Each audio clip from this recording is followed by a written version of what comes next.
Good evening, everyone. I'd like to call to order the joint meeting of the Cotati City Council and the successor agency to the former Cotati Community Redevelopment Agency for this Tuesday, July 25th, 2017.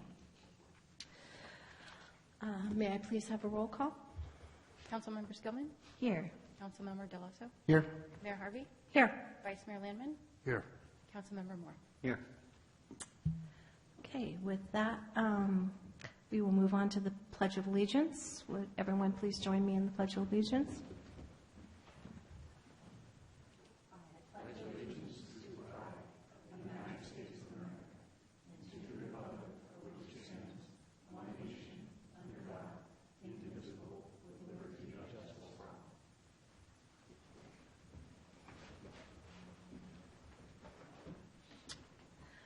Okay, we will move on to the approval of the minutes and notice of waiving of reading of all resolutions and ordinances introduced and or adopted under this agenda.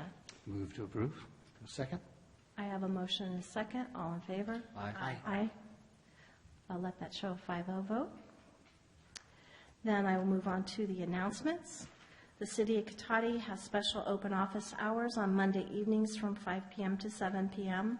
by appointment in the Community Development Department at City Hall as part of its Cotati Open for Business program.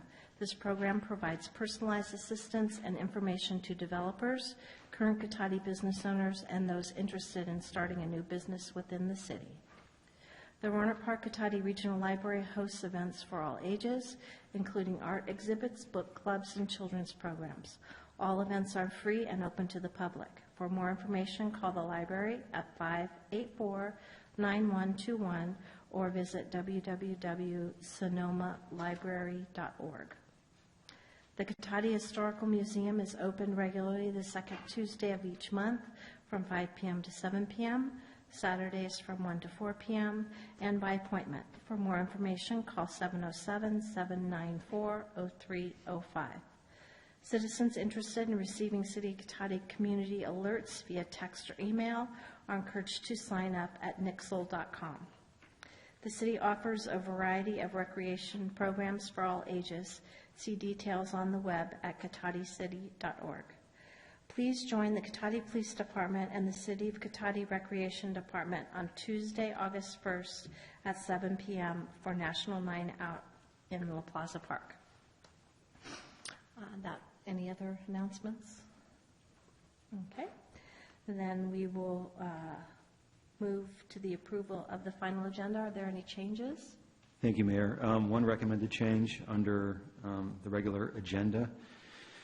I would recommend that we switch items A and B so that the initiation of a community facilities district for public services would be A, and update on City Council rules is B, just because we have people in the audience for 11B, the CFD item. Okay. Is that okay with everyone?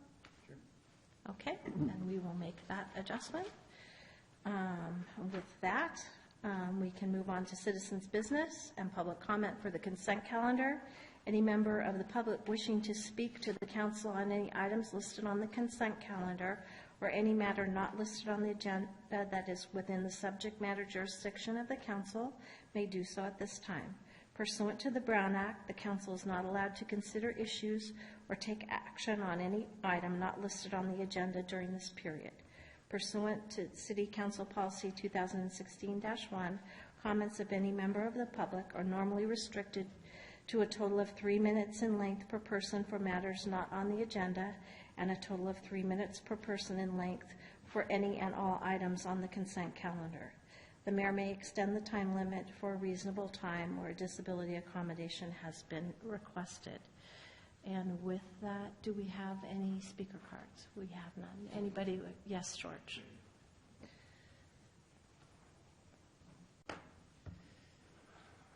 Good evening, everyone. Good evening, council. Good evening, people here in the audience and our people at home that are watching tonight. My name is George Barich. I'm a former city councilman here in Cotati who served with honor and distinction before threats were put on me to go along and get along with the Democrats on the city council, or things would go very bad for me. It was a wonderful year serving on the council until Mr. Coleman and his henchmen Landman and so forth did everything they could to oust me out of my seat that I was so deserving. And as you can see, we have at least three city councilmen here who were appointed to the city councilmen for their dastardly participation in those antics back then in 2009. A couple issues I want to bring up tonight is that for some months now, you've asked the city manager for a report back of why these city council telecasts are not being televised on local cable channel 26. Just as Rohnert Park has been televising their meetings on channel 26 for many years, but after repeated requests, Mr. Obid has refused to get back with you on this report. Now, I don't know if the tail's wagging the dog here, but last time I checked, Mr. Obid works for you. Now, maybe you don't want these meetings televised for people who are not computer literate, who have cable TV and want to watch it. I don't know what your excuse is, but I don't think there is any excuse. I think you're dragging your feet. I think the less that the public knows about what's going on in here, the better you like it. But I think I'm appalled by it, frankly.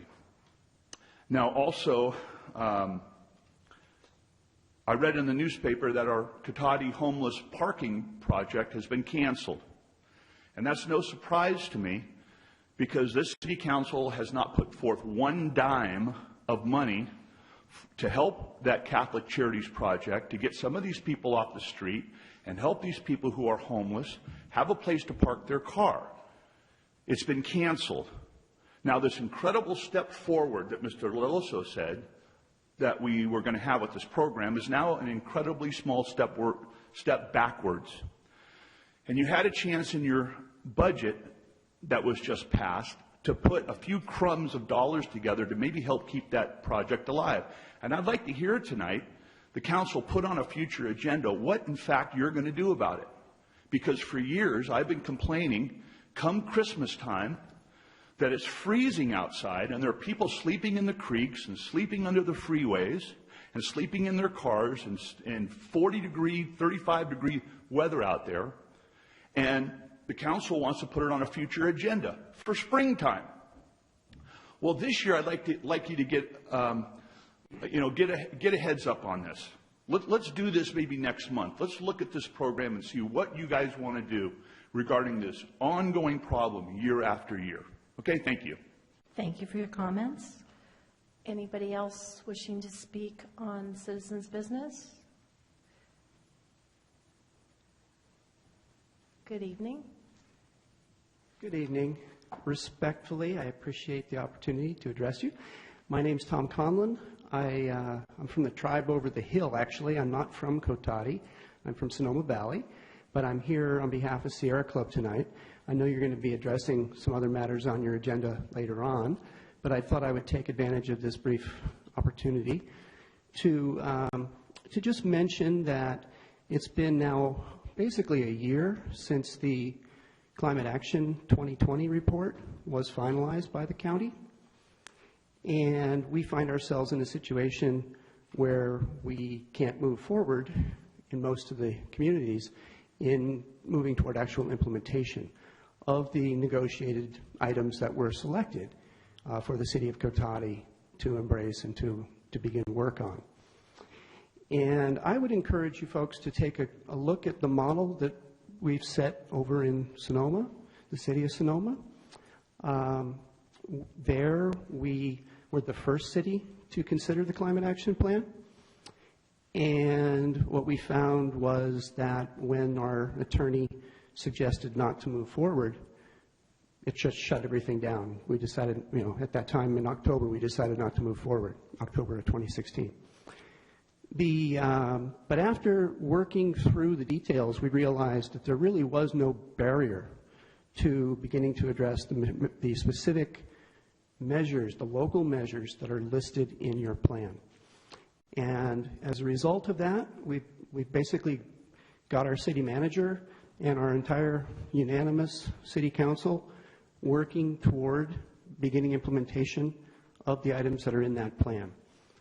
In fact, Sonoma leapfrogged everybody, partly out of the tourism benefits, I think, by making the commitment to go 100% evergreen renewable power for the city municipal accounts.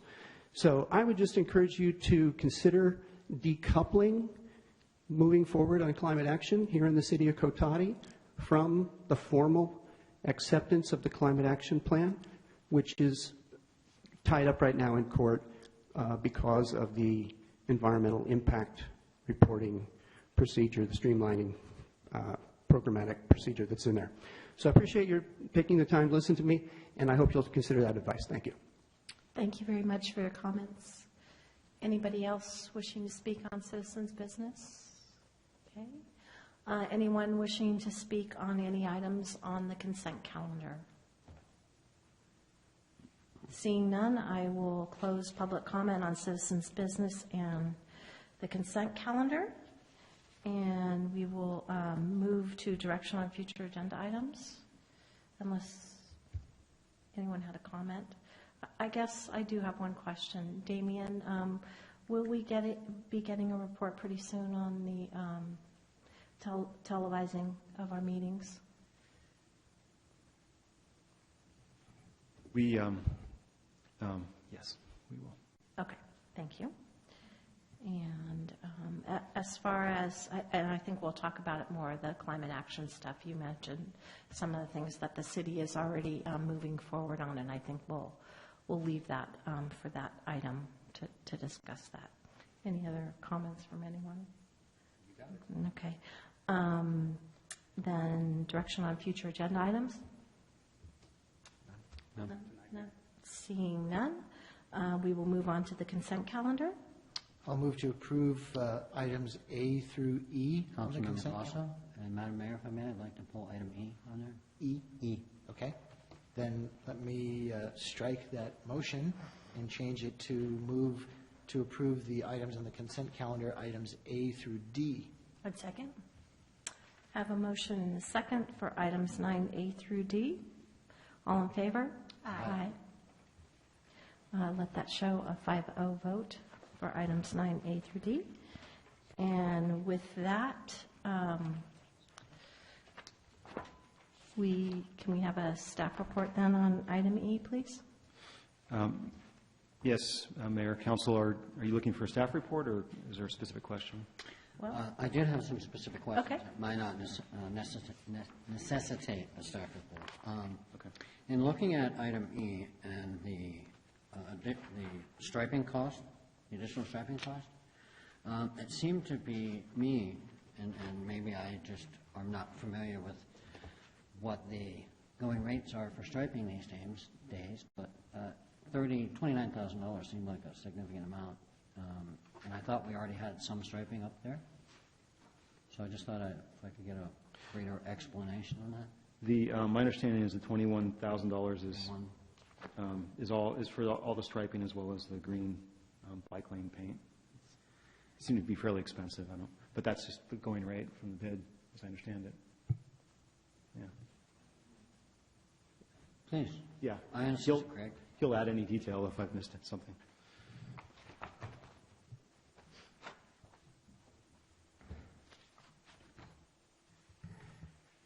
With the project, the numbers really reflect the accumulation of the change orders along the way, rather than the striping itself. The striping just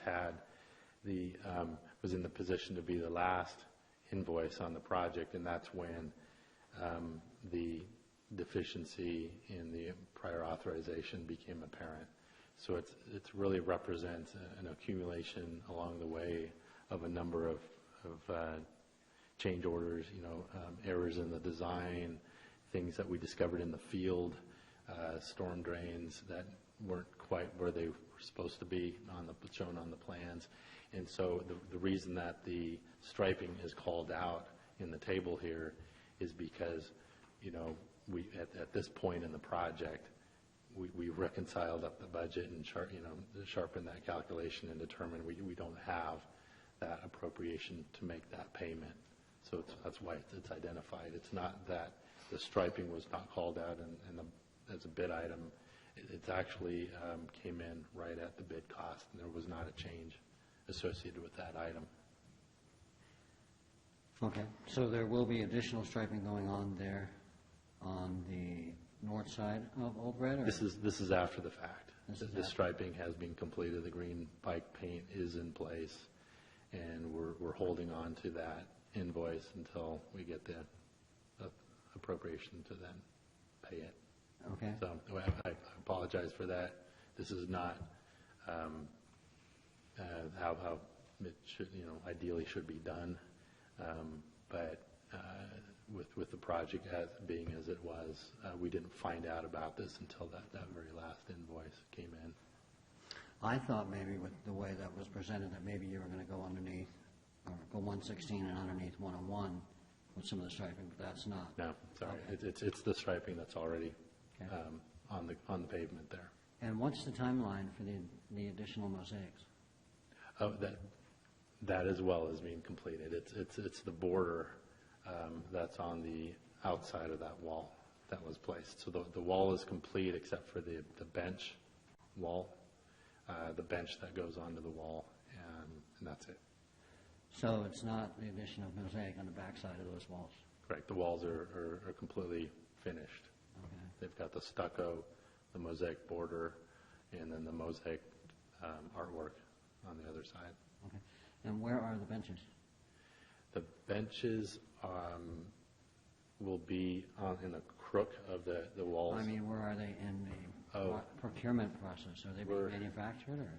No, we're looking, the contractor has, it's been a little bit of a struggle, but the contractor has cited constructability issues, and it's been going back and forth kind of in a loop there.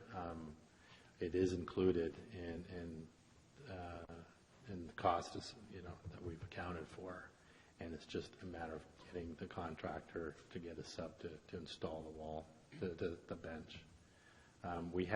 Staff did come back and with a slight redesign to reduce the profile of the bench so that it wouldn't block the artwork, because the E-Trex on its side plus the support, that's 7-8 inches or so, and we thought we could cut that roughly in half with just using hardwood and keep the same sort of look of the bench, the same appearance of it. And some of those change orders and design changes would also be incorporated in the additional construction management cost? That cost is because as you can imagine, the project schedule has gotten extended tremendously. And so throughout that, there's cost control measures that, they try to limit the trips out here. But despite that, it was just such an extended schedule that they incurred additional costs just for the time extension. Thank you. Okay. I'll just add, though, that to John, to your point, the total dollar amount would be all-inclusive of everything, just to totally close the project out, including the remaining bench that hasn't been installed yet, and all other miscellaneous closeout costs. Benches? Benches, yeah, multiple benches. Right. Thank you. Vice Mayor, did you have a question? Question, comment, I just wanted to weigh in. I'm very pleased to see you taking a second look at the bench. I do think there'll be some value for the public, and even with the delay and the small costs that might have incurred going with a hardwood. The limited experience, at least, I've had with decks with synthetic materials in the past has been the longevity's there, which is good, but the looks change very dramatically within a few years from sunlight, and they're uncomfortable, very hot to walk on, notably hot compared to wood. And we expect people to lounge and sit there occasionally with a cup of coffee in warm weather. They may be very happy you chose to go with a hardwood. So I think we oil that once a year and we'll be in good shape. Thank you. Yes. I just had one quick question, too. At the intersection of Old Redwood Highway and Charles and William, there used to be raised dots. Do you know if those are going to be installed again, or is that just changed with the new paving?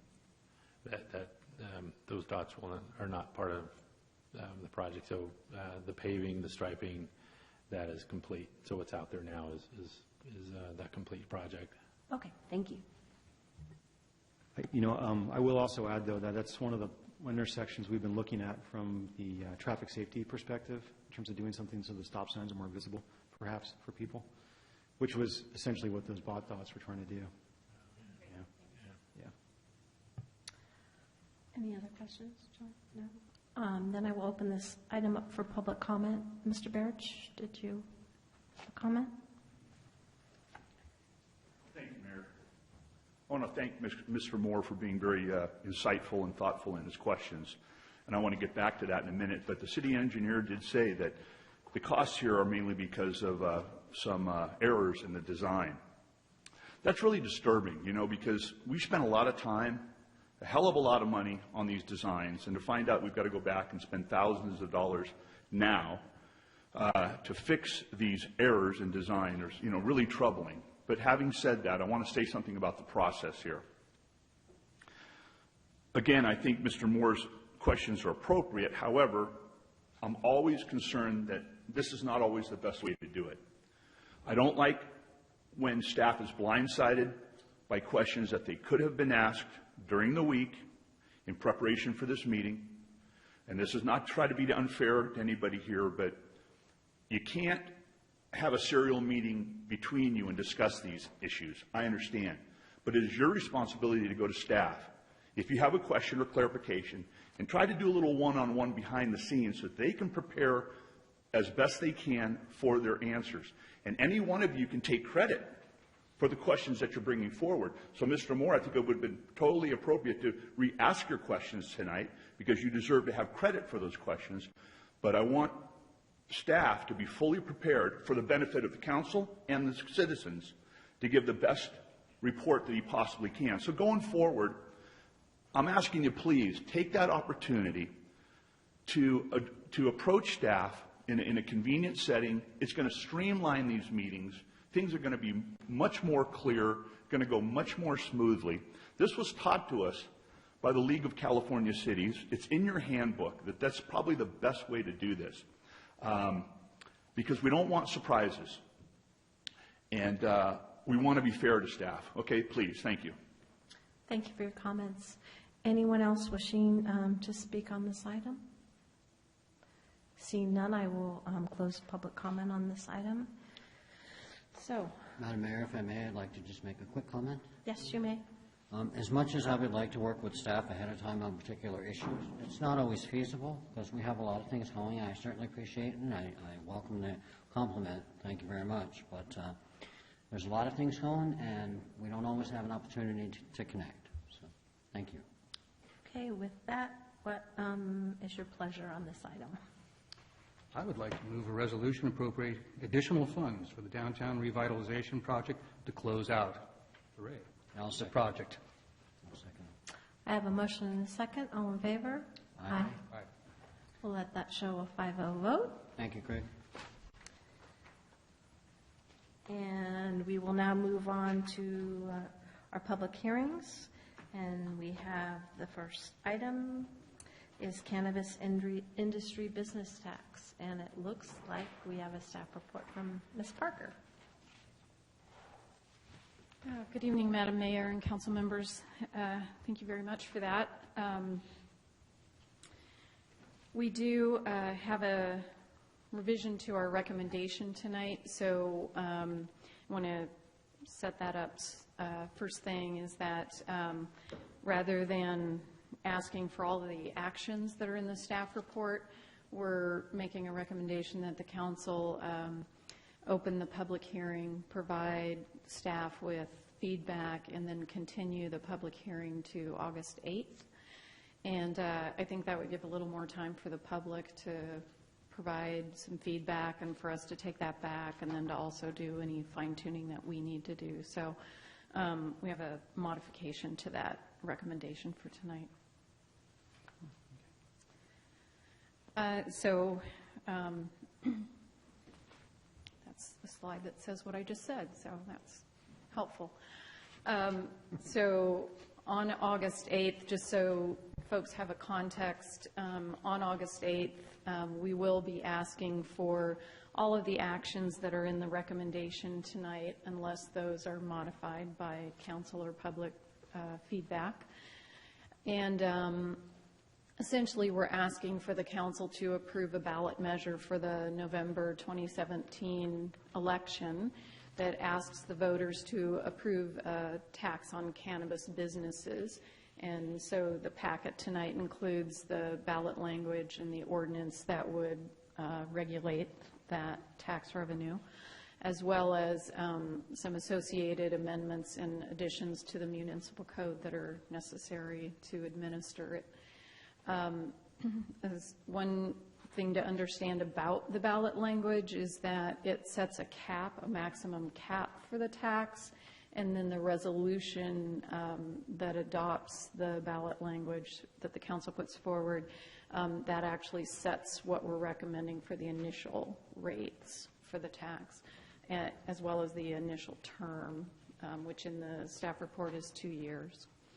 And then following on with and so the point of all that, again, is to place it in front of the voters on November 7th so that if all goes well with our land use regulations development, we would have everything in place by the January 2018 deadline that the state is putting forth as the date that they will begin issuing licenses. So following on the ballot language, or excuse me, the ballot action would be the future development of our land use regulations, which will start immediately after this and continue through the public hearing process, and those will be going to Planning Commission and then coming to the council. And also, as important for the Finance Department during that time, we'll also be developing the processes for both the land use application and the internal tax collection and auditing processes for the tax revenue. Just to go into a little bit of history, I think folks know this pretty well, but in case, the state has now a 20-some-odd year history of cannabis regulations beginning in 1996 with the passage of Prop 215, the Compassionate Use Act, which legalized the medicinal use of cannabis. In 2003, SB 420 established further guidelines for that medical use, as well as allowed for collectives, grower collectives, and it created a voluntary ID card system for medicinal users. In 2015, the state legislature enacted the Medical Cannabis Regulation and Safety Act, which established a statewide licensing framework for the commercial cultivation, manufacture, retail sale, transport, distribution, delivery, and testing of medical cannabis. And then most recently, in 2016, November 2016, the California voters passed Proposition 64, which legalized recreational use of marijuana. And that is known as the Adult Use Marijuana Act. And then the final most recent piece of legislation was SB 94, the governor's trailer bill, budget trailer bill, which, among other things, attempted to align the medicinal and the recreational regulations so that there was a coherent system for licensing and the associated state agencies that are going to be implementing them both. A few details about Proposition 64, again, just so that everybody has the basic information.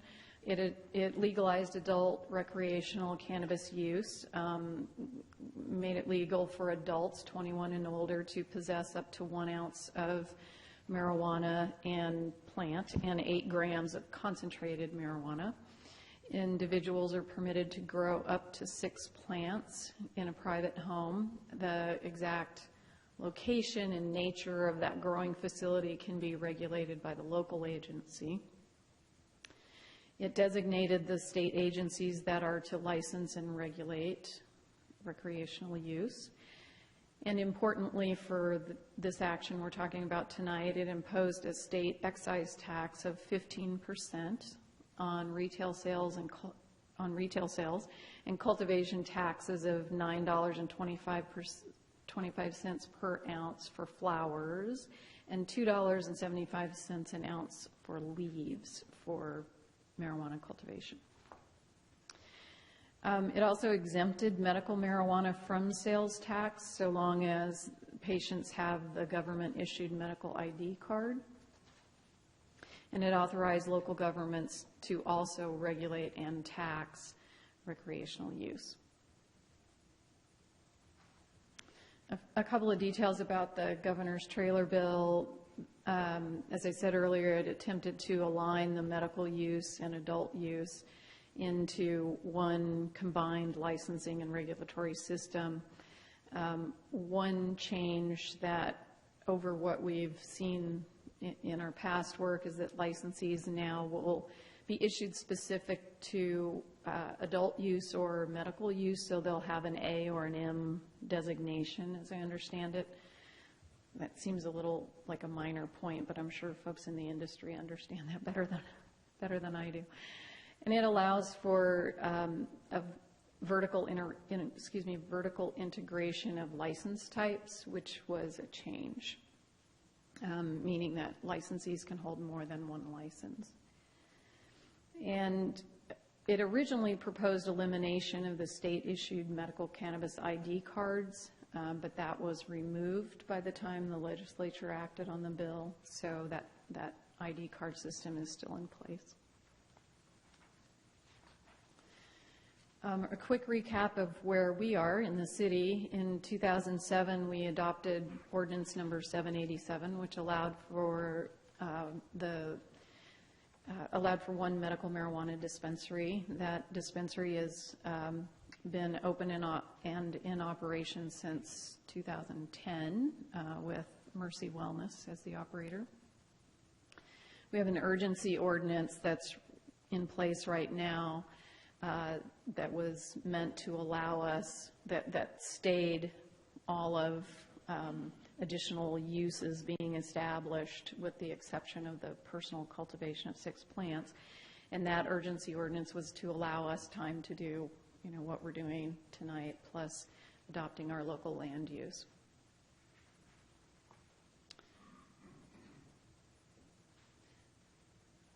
This is just to give a little bit of an overview of the agencies, and I realize it's a little bit hard to read, but it sort of speaks to the constant changing nature and responding nature, I guess, of regulations.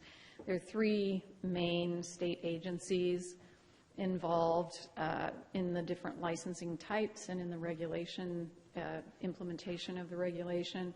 And so depending on the license type, you may be working mainly with the new Bureau of Medical Cannabis Regulation, or if you're manufacturing or testing, maybe the Office of Manufactured Cannabis Safety. So quite a few agencies, quite a few regulations that are still being edited at this point. With the passage of the trailer bill, some of the regulations that were already developed and out for public comment are now being relooked at in the presence of the trailer bill. So those are still not complete. I did provide at the dais just a quick, it's a one-page double-sided handout, and there are copies of these at the back for the audience, of the license types that we're talking about, so that you can have a general overview of who might at some point be located in the city if they were allowed through the land use regulations process. So we can refer back to that as we need to. And as I said, the draft regulations that were responding to the 2015 medical cannabis regulation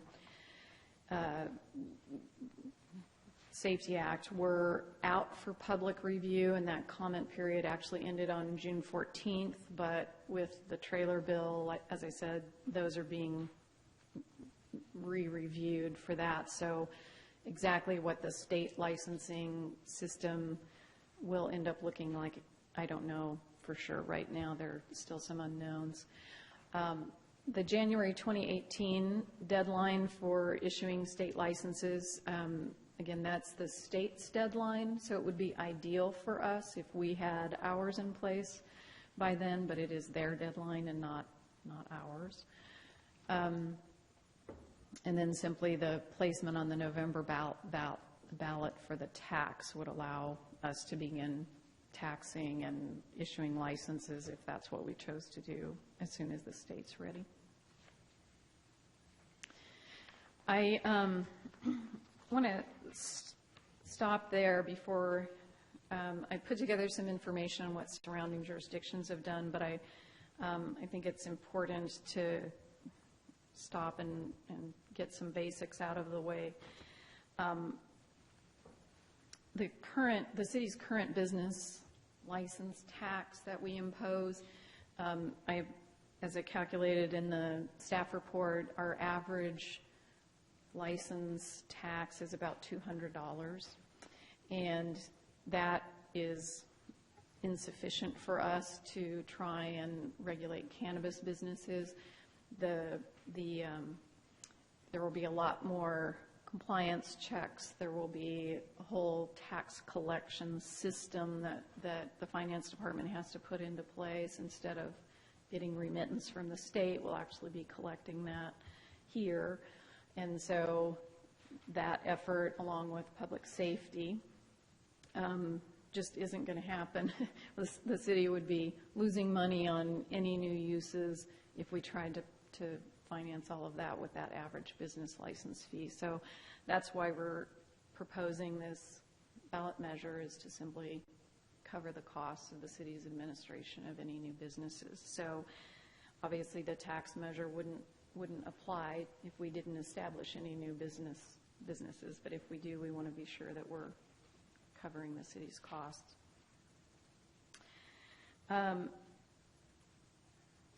The rates that are, as I mentioned, the rates that are established in the staff report in the packet, we're recommending as caps so that the council has the flexibility to adjust those as needed. So those are maximum caps that we're recommending.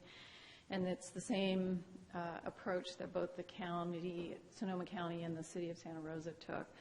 And then within that range, the council has the discretion to set the initial rates, and then depending on the term that you choose, you could raise the rates. You can select within individual types of businesses and raise some and not other. So it gives the council the full discretion to evaluate the history. Once we get to that point, after there's some established, we can evaluate those rates as often as every 2 years if the recommendation were accepted. So that's the structure, and why it's structured that way is to allow the council to respond appropriately to a quickly evolving industry. Having said that, we did feel that it was fair to everyone, the voters, the industry people, and the city's coffers to understand what the maximum and the minimums are, so that everybody has at least some basis for knowing what to expect. The 2-year period is also in there to give some certainty to both revenue that we might be anticipating, as well as for folks in the industry to know how long they can project out and at what rates.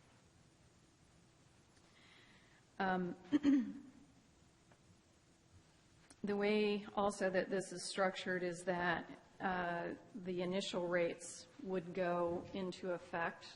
The initial rates that are set in the resolution would go into effect with the passage of the ballot measure. So that would be the anniversary date of any change in term or change in percentage receipts that you wanted to do. Also, to give some certainty on the term and the percentage, the way we've structured it is to require a supermajority of the council. If the rate were to exceed, if a proposed rate were to exceed 5%, so raises the bar a little bit from a simple majority. That, of course, is something the council can discuss and provide feedback on.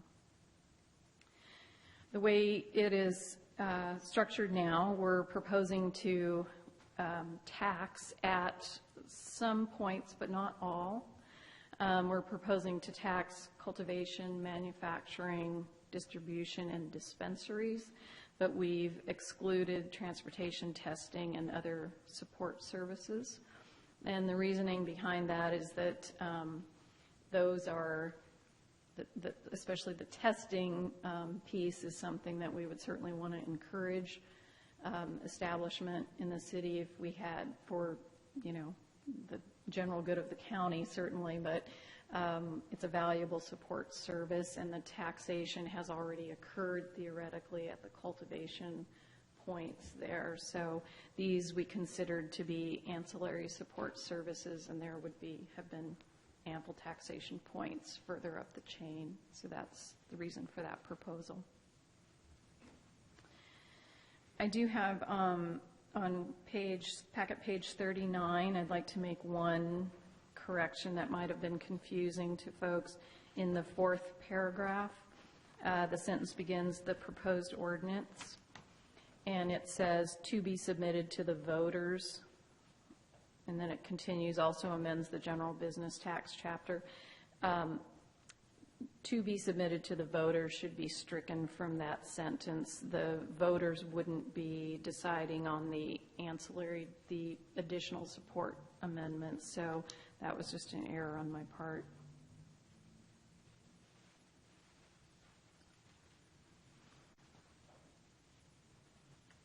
Okay.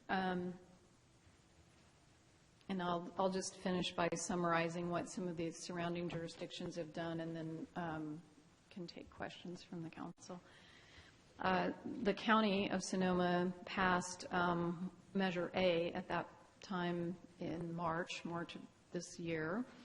It imposes business taxes at rates up to a maximum that, as similar to our proposal, the maximum rates were established by the voters, and those rates were $38 a square foot for cultivation, or 10% of gross receipts. And then their starting tax rates were 50 cents per square foot to $5 per square foot. And these ranges that I'm going to give you depend on the size of the licenses. So the smaller size licenses had the lesser fees. So outdoor cultivators, 50 cents to $5 per square foot. Indoor cultivators, $1.88 to $18.75 per square foot. Mixed light cultivators, $1.08 to $10.80 per square foot. Manufacturers were initiated at 5% of gross receipts. Distributors, labs, and dispensaries were 0. And the county did come up with some revenue projections of $6.3 million in their work on their measure. More recently, this past June, the city of Santa Rosa, again with a very similar structure, placed their rate caps for cultivation at $25 per square foot, or 8% of gross receipts, and then manufacturing, distribution, and dispensaries, 8% of gross receipts as well. And their starting tax rates for cultivation, 2% of gross receipts, or $5 per square foot, manufacturing, 1% of gross receipts, distribution, 0%, and dispensaries, 3%. And the 3% applies to recreational only, so anyone carrying the state-issued medical ID card would be exempt from paying tax, sales tax.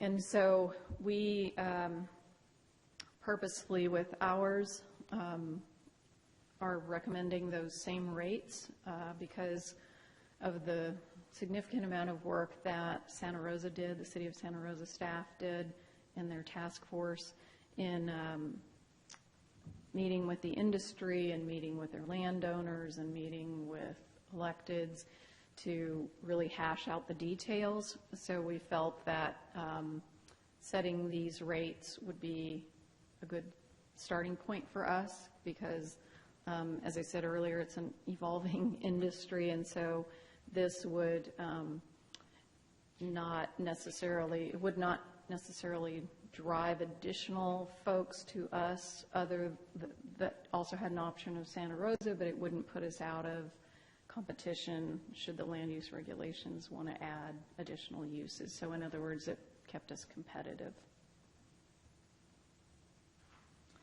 And then just quickly, the City of Sebastopol, they currently allow dispensaries and limited cultivation, and they are planning to embark on this same work that we're doing this fall. The City of Cloverdale has a draft ordinance in process which provides for manufacturing, testing, cultivation, and delivery, and theirs addresses both recreational and medicinal, and they permit 2 dispensaries. And then Healdsburg, Roanoke Park, City of Sonoma, and Town of Windsor currently have nothing in process. They several of them have the same urgency ordinances that we have that are holding things in place, but they currently don't have any work drafted that is shareable at this point. So again, tonight we're asking, rather than adopting formal resolutions and introducing ordinances, that we open the public hearing and hear feedback from the public, and that the council is able to provide staff with comments, and that we would come back on the 8th with any recommended changes to what you had in your packet. And I would say that the 8th is our drop-dead date for getting the information to the, getting the ballot measure listed. So that would be a decision date at that point. So with that, happy to answer any questions that the council has. Go this way. John? I don't have any questions yet. I thought I'd wait until we heard from the public. All right. Mark, I you have a few question? comments, but I'll let those wait. I do have one question. So we have a lock time of 2 years, which I think this is a good idea. Kudos to Santa Rosa for doing this work and for our staff for jumping in quickly, to both staffs actually for kind of leading, trying to find a good path forward in this county to find a way to make this work and fit. I particularly like the effort to not grab the industry and turn them upside down and shake them to see what comes out of their pockets, as we see perhaps at some levels, but instead to find something that will work long-term for all of our communities. The question I wanted to ask, we have a 2-year lock time.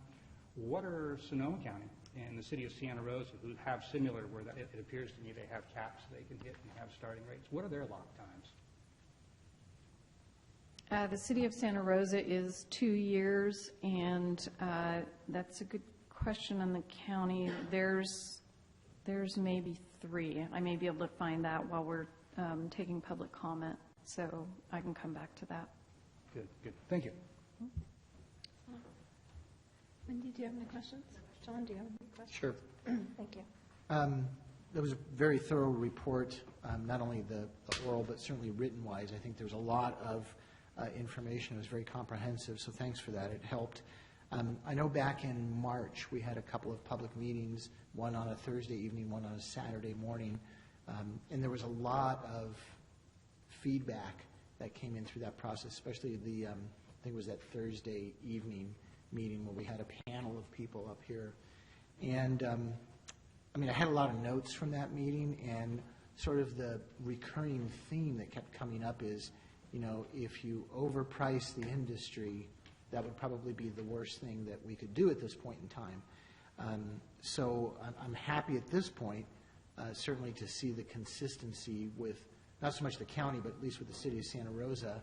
I mean, I would hope that the other cities in the county, it sounds like you had, I think, just one city that was doing something that's Fall Sebastopol, and maybe a draft ordinance in Cloverdale, but, I mean, are you hearing anything from the other cities that they're moving in the process, or are they standing in the shadows just kind of waiting to see what kind of fallout occurs? Not that you need to squeal on any other city, I'm just kind of curious if what's out there. It might be helpful also for some of the public to comment on what they might know from the industry side, but from the municipality side, Cloverdale has definitely decided to move forward quickly and get theirs wrapped up. Some of the other jurisdictions are feeling, and I would put our neighbor to the north in this category, that they don't want additional uses in their city, so they're waiting, I think, to see how it shakes out, and then they may be entertaining the ideas of bans against everything but personal growth. So there are a couple cities that I feel like are leaning that way, and I think we can probably all guess which ones they are. But it would be helpful to see if the members of the public that might be in the industry had any other insights there. And I would put Petaluma as a question mark at this point. I think they're the ones that are really exploring. I think they had a path they were going down and are in the midst of rethinking that. Okay. Thank you for that. Again, I was just kind of curious as what the temperature is out there, because to me it seems like the best thing that, at least from the municipality side, that can be done is to be somewhat consistent in how these rules and these amounts and percentages apply. I think then you have a level playing field and everybody sort of knows, okay, here's how how do we make it work for the industry? So, thank you. Is that all your questions? Okay. I have a couple of questions. So, it's my understanding, based upon this, that the Sonoma County, their measure that they did really only address the medical cannabis. They did not address recreational at this point. Yes, that's true. They are currently working on their recreational regulations. I don't have a good sense, to be honest, of where their priorities are headed right now with it. They obviously wanted to make some distinctions between the uses. And when they did their measure, did it differentiate these rate caps and things? Is it only for medical, or are these rates that were voted upon for both recreational and medical? That's what I couldn't glean from this. Yeah, and because of the way their rate structure is, let me get back to it, that it does not make a distinction. So if they wanted to change those rates for recreational above those caps, they would have to go back to the voters to do that. Okay. But they could make distinctions now and make lesser rates, so long as the general cultivation, if the operator had both an M license and an A license, the tax could be applied regardless. And that leads me to my next question. It talks about the A license and the M license. So a couple questions surrounding that. Can a business have both? Are they allowed to have both? Or will we have to have, separate businesses, one only A and one only M? Yeah, again, this is one of those things that I feel like hasn't completely settled yet. The trailer bill did allow for vertical integration, which that's what that means, is that multiple licenses can be held. The part that's still a little bit of a question mark is how the individual state agencies are going to weigh in on that. So there may be testing is a classic example that you don't want someone holding a testing license who also has a manufacturing license because you want an independent third party. It may be that all the regulations end up with just that exclusion, but I couldn't say for certain yet until those revised regulations from the state are available.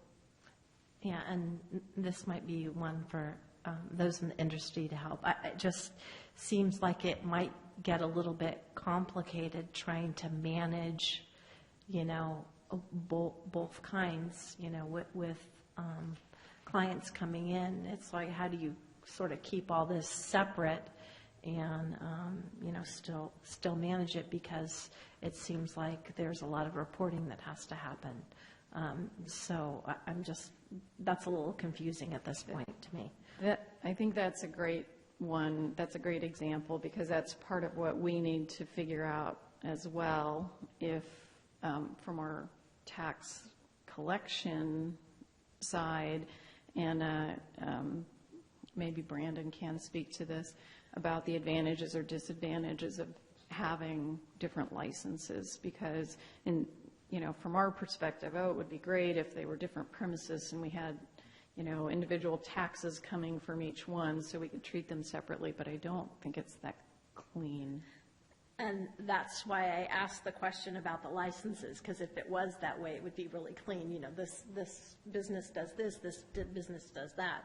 But if you can hold multiple, it seems like a little bit of a processing nightmare to do that. But okay, those were my questions for now. Anybody have any other questions? Okay, then I will open this up for public comment. I do have a couple cards. Craig Litwin.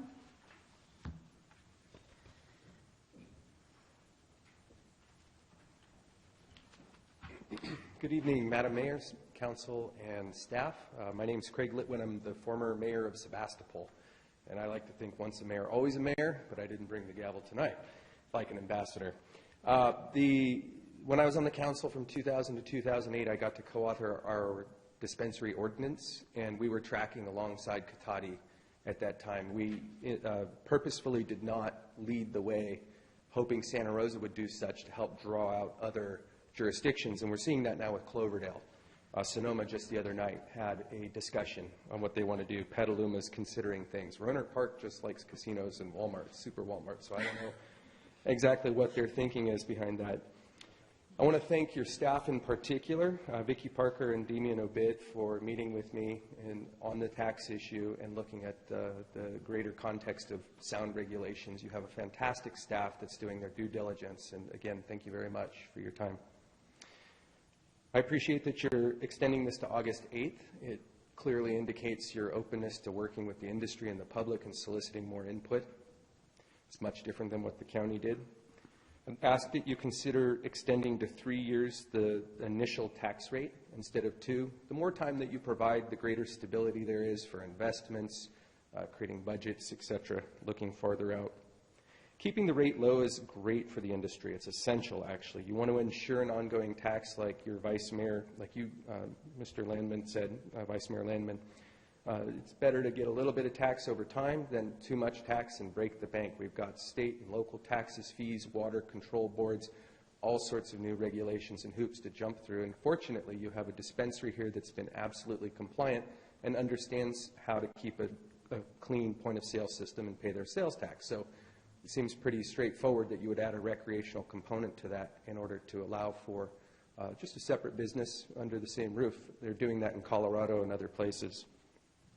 I also would suggest that as you look at the bigger ordinance, and I know we're talking about the tax tonight, but this is relevant, to drop the patient cap. You want to ensure maximum financial viability of your local business, Mercy Wellness, the nonprofit working here, so that they can make it through this most difficult time where these new regulatory hurdles are coming forward. I guess I went through my whole notes by memory there, and I'm looking, I already said everything. So again, I really appreciate your time. I would like to offer my time at any time to meet with you. Quick phone call, meet for coffee, happy to meet with staff, happy to meet with your planning commissioners. I've worked in this industry full-time since 2008, throughout the state, testifying before many different boards of supervisors and city councils working on appropriate regs. I'll leave my contact card with your deputy city clerk. Thank you. Thank you for your comments. Brandon?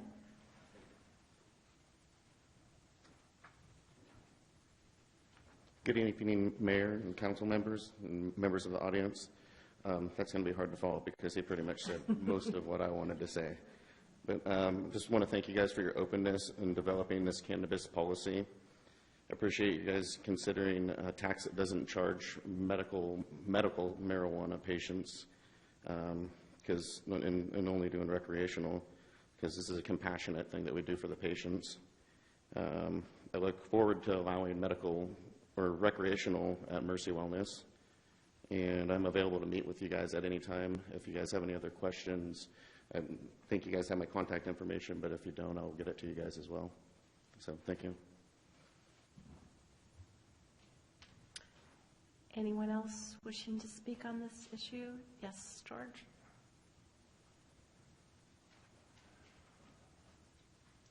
What do they say? Once a councilman, always a councilman. I think the whole idea behind more taxes here is really repugnant. This just seems like such madness to me. It just smacks of government overreach, as if the sales taxes and the business activity of local marijuana production is not going to, the profits aren't going to work through the economy and come back to city staff and come back into your coffers. That's not even been talked about tonight. And we're at a point right now where we need to do everything we can to try to stop the drug trafficking over the southern borders and other borders, actually, by trying to be competitive. And all you're doing here by raising taxes is just promoting a black market. People are going to go around the system rather than making it easier for growers to compete in a global market for drugs and so forth. Here you're making it harder. Even county to county, you're going to be forcing people out of Sonoma County into other counties where the product is going to come into this county one way or another. That component is never talked about. In order to be competitive, taxation just depresses productivity and depresses revenues in the long run. This whole breakdown of who gets licensed, how much, tax per square foot, it's just repugnant. It really is. At a time when we're losing businesses in Cotati, you've got open for business nights in the planning department where you hold extra hours to bring businesses into town, then you come out with punishing regulations like this. It just makes no sense.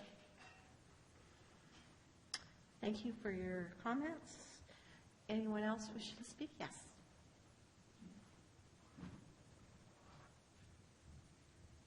Hello, my name is Felicia Acamazo. I work for Brandon Levine at Mercy Wellness.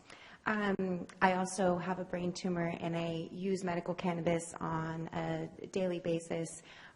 Not smoke, it's more ingested, and I use different methods of doing that. But my comment is to Vice Mayor Mark Landman. When you had asked earlier about how long that you had and referencing other cities of the 2-year time frame, I just want to encourage you, just because you have 2 years, I don't think that you should wait. As that gentleman spoke with the open forum before we had started this hearing, he was mentioning how projects such as your homeless parking lot have been removed or somewhat have been stalled yet again. And I would encourage you, with the taxes that you would be receiving from these businesses, that you could use that tax to support other infrastructures and other projects within the city.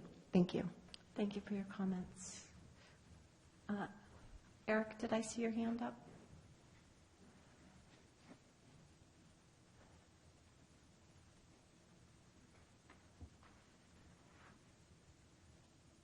Mr. Lippman was pretty comprehensive in his comments, but I'll try to be brief and to the point. Mr. Deloso talked about a number of meetings I attended. We had experts talking about Christmas trees. We had city planners talking about the Williamson Act, which has nothing to do with marijuana, but saying that somehow marijuana was going to impact the Williamson Act, and a number of other misguided circumstances. The reality is there are a number of states that have legalized marijuana, and there are a number of counties which are going to do different things. I've argued with people that say, oh, Humboldt and Mendocino is the best place. It was the best place because of the economy, because of the lifestyle, and because of the fact that it's hard to see marijuana in trees. You can grow it in Dixon, you can grow it in Gonzales, you can grow it in a number of places. And the reality is, if I can buy it inexpensively 3 counties away, the law makes it really simple for me to drive 3 counties away and pick it up. If I can go to State Line, Nevada, buy a carton of cigarettes for $6 instead of $10, or buy a bag of marijuana for $10 rather than $150, I'm likely to do it. That's been the case in Illinois and Indiana in terms of taxing on liquor and taxing on cigarettes. People are going to go to where it's easy and simple. You should try to have a reasonable tax so that dispensaries can take care of medical needs and take care of local needs. If you out-tax it, people will find a cheaper way, meaning a fellow in a raincoat next to a school. So let's be realistic here. This isn't a brand new thing, and this city isn't brand new to it. Try to deal with the citizens of Cotati and make that your priority, not what numerous other people are telling you you ought to do. Thank you. Thank you for your comments. Anyone else wishing to speak on this item? Seeing none, I will close public comment. Excuse me. Oh, yes. Pardon me, Mayor. If you could keep public comment open, because we're going to continue the hearing to the next meeting, I believe. Okay, then public comment will stay open until the next meeting. Madam Mayor, I had a couple of questions for some of the speakers, if I may. Okay. Either Craig or Brandon, if you might be familiar with this, have you had any feedback or input from the Sonoma County Taxpayers Association? No. They have not addressed it whatsoever? Sure. I know that they are philosophically opposed to taxes, but with the other philosophies they may hold, it, I'm curious. Understood. Oh, pardon. Go ahead. As I recall, Sonoma County, the Sonoma County Taxpayers Association did not oppose their measure. I may be incorrect, but I don't believe they did. Nobody wrote a rebuttal to the Sonoma County measure. I don't think to the Santa Rosa measure either. Sonoma County's was a bit more confrontational in that they had a meeting and then they quickly said, that's it, it's done, wiped their hands, and 4 days later in an urgent fashion it was on the ballot. Santa Rosa did more like what you're doing and opened up some dialogue. Thank you. You're welcome. Thank you. Any other questions? I did.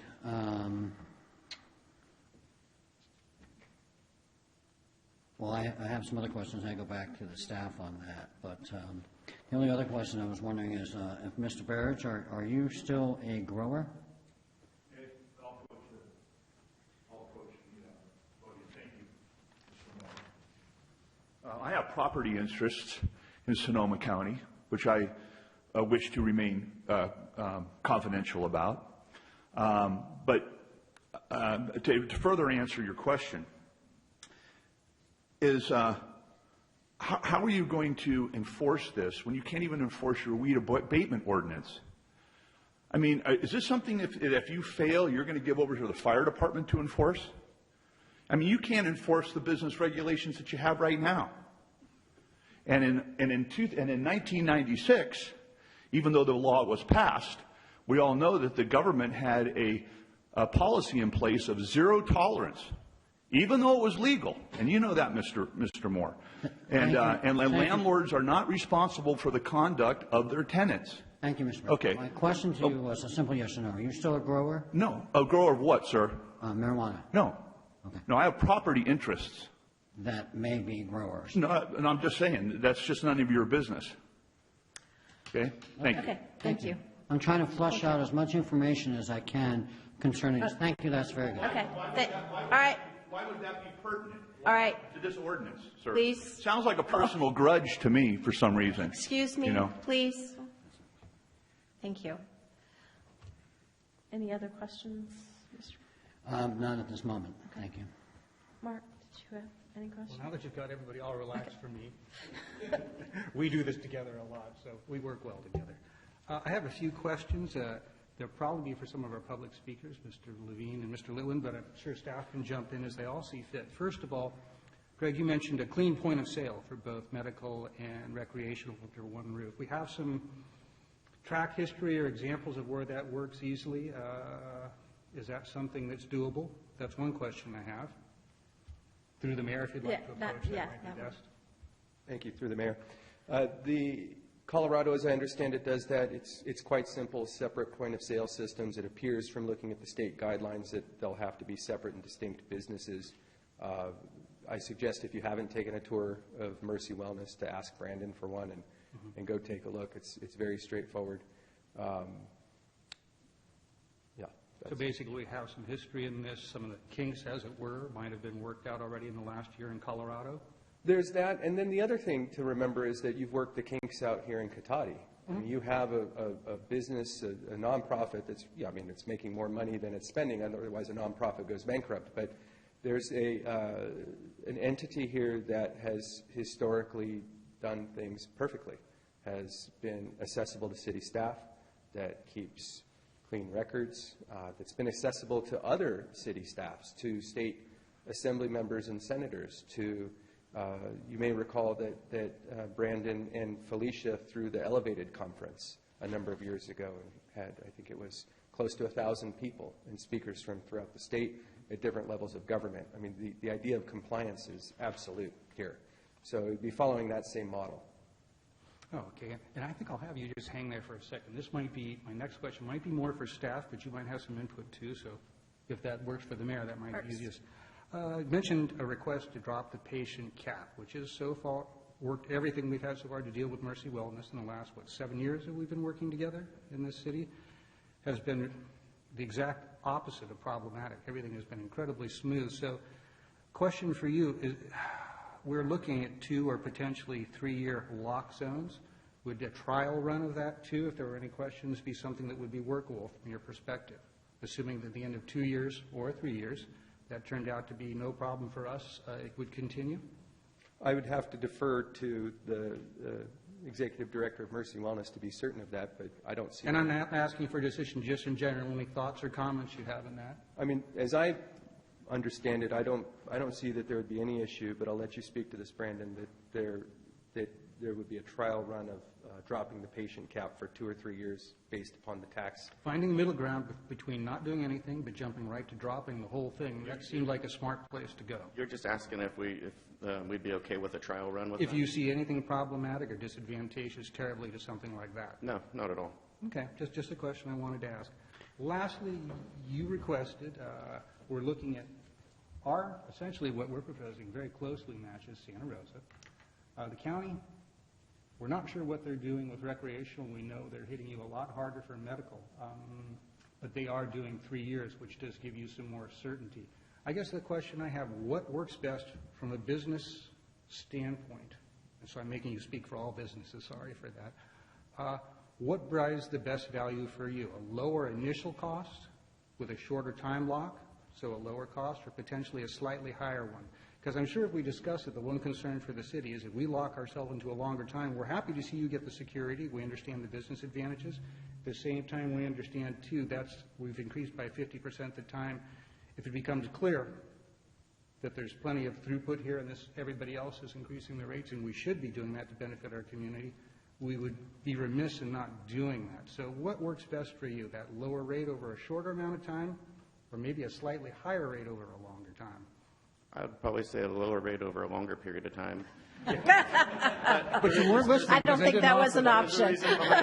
And I did hear you, and we're not. It will take some time. It'll take some time for us to adjust to just these new taxes being implemented. Anytime we have any change in accounting, it takes quite a bit of change to be made, and it is definitely problematic in moving forward, projecting out what we're going to be doing. and having that uncertainty when you're raising the rates definitely takes some adjusting for us to do. Understood. All right, well, I think that's all the questions I had for now. Just a few quick comments, if it's the appropriate time for that. Thank you. Madam Mayor? Certainly. All right. Thank you. I guess I'm starting by saying I would like the city, my personal perspective, since you're asking for feedback from the council, I would like to see us be competitive in this new industry. I see a fit in Sonoma County. With the Sonoma County focus, we've seen so successful on wine, food, craft beer, basically high quality versus lowest common denominator product. It was mentioned, and I think very correctly, if you're just going for the lowest common denominator, if your taxes are slightly higher, voters are going to choose with their feet. But I think we have the potential here also to offer a Sonoma County product system long-term that will drive people here. I can go somewhere else and buy perhaps Blue Ribbon, but I much prefer some of the local offerings we have. So that direction, I would like to see us do this. I do think with the deadline coming, I appreciate staff in Santa Rosa leading and finding a good path for this. I think it could be very healthy, both for the businesses, if we figure this out, and particularly for the community long-term. One other comment, I would like to see us hopefully, as I mentioned in the terms of being competitive, you mentioned land use, and that strikes to me that's something, Cotati, when we get to that point, if we work with various people in the field who might be business partners in the long term benefiting this community, might be a way we can be even further competitive. If we look to Santa Rosa at this point, essentially our competitor, they have the benefit of size and a lot more resultant industrial space. But if perhaps we have some options, again, that are more beneficent for you with us, or certainly against what the county is doing in their open space areas, that might be a good thing. So I think that's a general direction I'd like to see come back and see where we can go with that. And I think, I have notes all over the place, but I think that's the questions and comments I have for tonight, Madam Mayor. Okay. We'll go this direction. Wendy? Thank you. I was also very happy to see that the medical exemption is in place, just because I think that's really important to distinguish between who's using it for medical reasons and who's over 21 and using it for recreational reasons. And it sounds like it is going to be a bit of a snarl trying to figure out the billing codes and things like that, but it seems that eventually there should be a way to be able to say, okay, this person's shown me their medical marijuana use card, I'm going to bill them this way rather than this is a recreational use. I mean, I'm sure there's an app for that. No, I'm just kidding. I'm oversimplifying. I'm sure it's going to be very difficult, but it's something that's going to take a while. But then once it's in place, then it's easy as hitting a button and making it work, hopefully. But I definitely think it's important to work with Mercy Wellness as far as finding out, what works well with them. It's a fantastic business model. I have taken a tour. It's an ideal facility as far as, it's clean, it's beautifully presented. I mean, you could be buying a high-end watch there. I mean, you would never know the difference. It's just a fantastic place. And so as far as guidelines, I mean, I'm glad that we've got some more time to get some more input from folks. I see a benefit to extending it to 3 years as far as giving some people the benefits long-term as far as knowing what to expect and being able to build it into their business plans. But then also, as we had talked about, keeping it competitive as far as we don't want to make it so that everybody runs to Santa Rosa. And I like the idea that we're mimicking theirs rather than the counties, because county seems a bit drastically anti-medical, which is not the direction I would like to go. So that's my 2 cents. Thank you. Councilmember Gelasso. Thank you.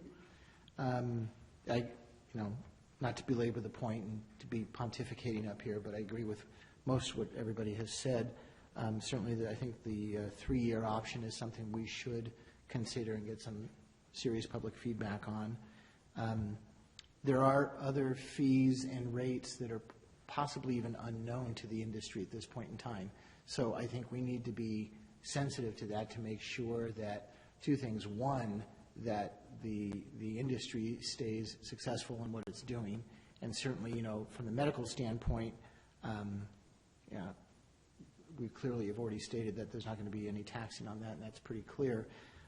But again, and I've mentioned this to Brandon before too, that maybe, just maybe, not trying to sound too Pollyannish, maybe some of those people that are doing things deep in the forest where we can't see them, out in the shadows, if you will, maybe they'll even come out with this business and do things. We'll see. That remains to be seen. I disagree with the statement I heard that this is a punishing regulation. When we have industry people here stating tonight, well, that's reasonable. So to me, I don't see how that's a punishing regulation. So I think we need to move forward on a pretty steady basis and get the public comment, but certainly on the night of the 8th that we do need to have a decision made that night. So hopefully we'll be able to get enough public comment by then. Thank you. Okay. I have, I guess, a Brandon question. So I know you've given this some thought, but could you enlighten me a little bit on how you think this point of sale with the two different kinds in your mind, how it may work? Yes, we've been working with multiple software programmers to develop software that will work for, actually the same program will work for keeping track of the different sales rates depending on whether it's medical or recreational. It's pretty easy to do in just QuickBooks. Basically, you have a type of customer, and you would ring them up underneath of a medical or adult use, and it'll apply which tax is applicable to each one of them. So, I mean, with just the software that's out there, you can utilize that, and there's tracking software that's being developed right now by multiple different companies that will be able to track medical, actually track from the time that you start the plant to the time that it gets to the patient or adult user. Great, thank you. Thank you for that. I'm not going to repeat what has already been said because I think a lot of work staff has put in, a lot of work on this. I appreciate the depth and all that you've done on this. I especially appreciate those in the business that have helped get us here.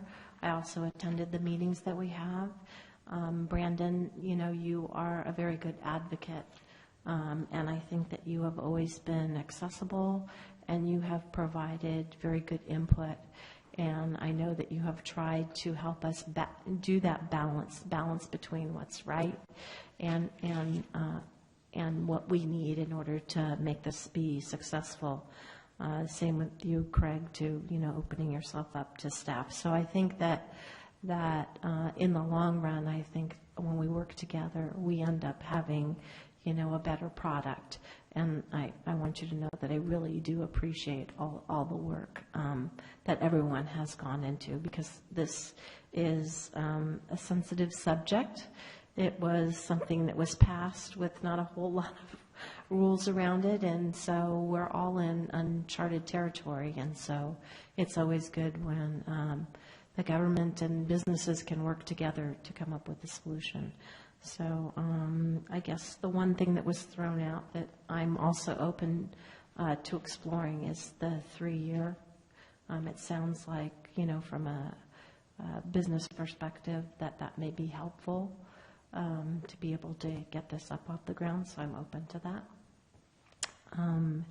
And with that, I guess we will continue this public. Oh, you have one more comment? Okay. Just a quick one. Because Okay. The mayor and Councilmember DeLasso have kind of talked me into this.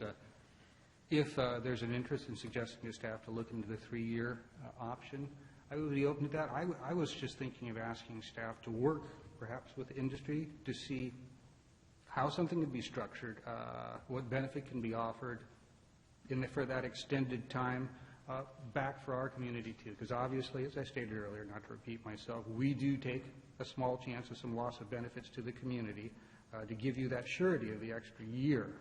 Again, I wanted to be competitive with Santa Rosa. This makes us more competitive too. But perhaps if you can work together in crafting something that narrows us down a bit and works well, that would be something I'd be open to seeing come back. So I want to thank you for bringing that up. Good points. So does staff have what they need to move forward for us Yes. to continue Yes, this? thank you.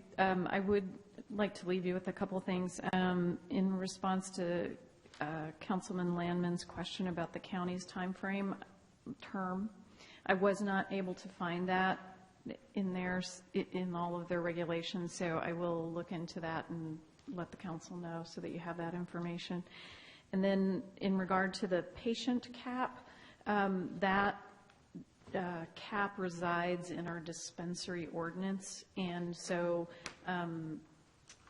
there are several things about the dispensary ordinance that will have to be amended through the land use piece, so we would probably bring that back through the land use piece rather than the taxation piece.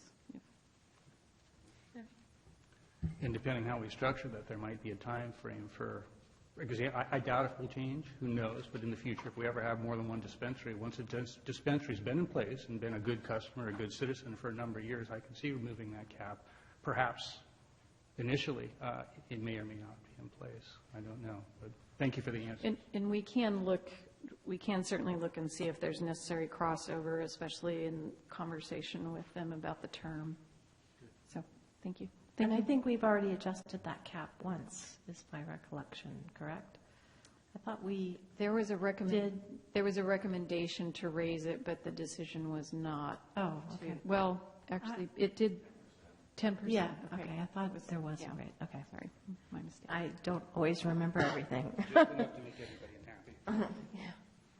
Okay, so. Madam Mayor, I do yes. have one more question, if I may. Certainly. And you were talking about the tax regulations. You were talking about if we wanted to change that rate down the road, that you were suggesting a supermajority. Why? To align it with other tax measures, the way that other tax measures are treated as a supermajority, rather. And just to clarify too, that'd be over 5, if it goes above 5%, then it becomes a supermajority. So right now, some of them might be set, say, 2%. They could adjust all the way up to 5% with a simple majority, and then over that would be a 4/5 of the council. Thank you. Yeah. Any other questions? Staff have any more questions? No, thank you very much. Okay. So this item will be continued to August 8th. And with that, we will move on to the regular agenda. And we had a little bit of reordering. So we are going to take item 11B first, initiation of a community facilities district for public services. And with that, do we have, I see Mr. Scott has moved in.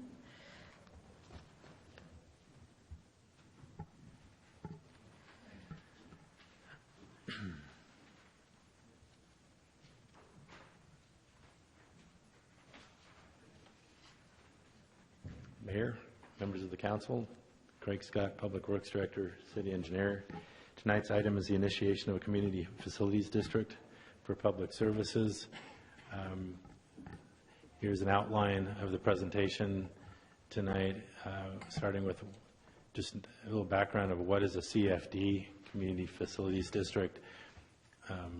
The proposed initial boundary of that CFD and a description of the future CFD boundary, a description of the public services that the taxes will cover, the rate and method of apportionment, that is taking that impact, fiscal impact of this development and how to apportion it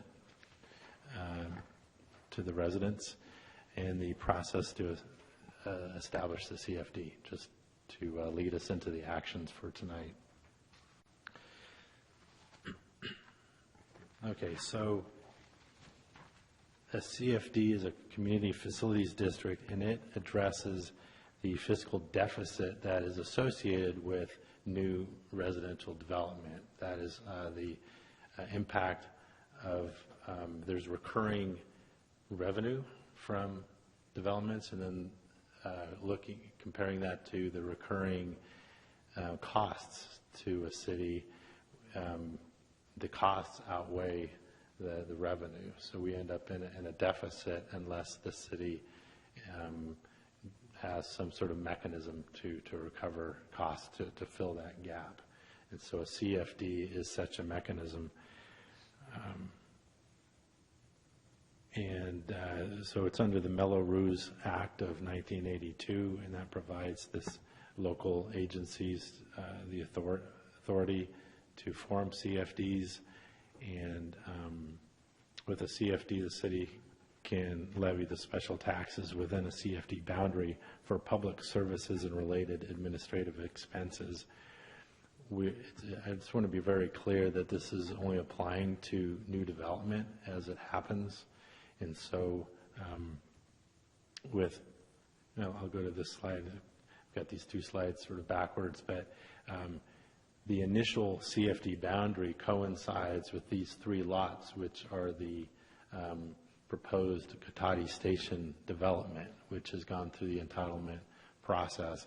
And as part of that process, we have a condition of approval that they must form a CFD if one doesn't already exist, and then annex into it.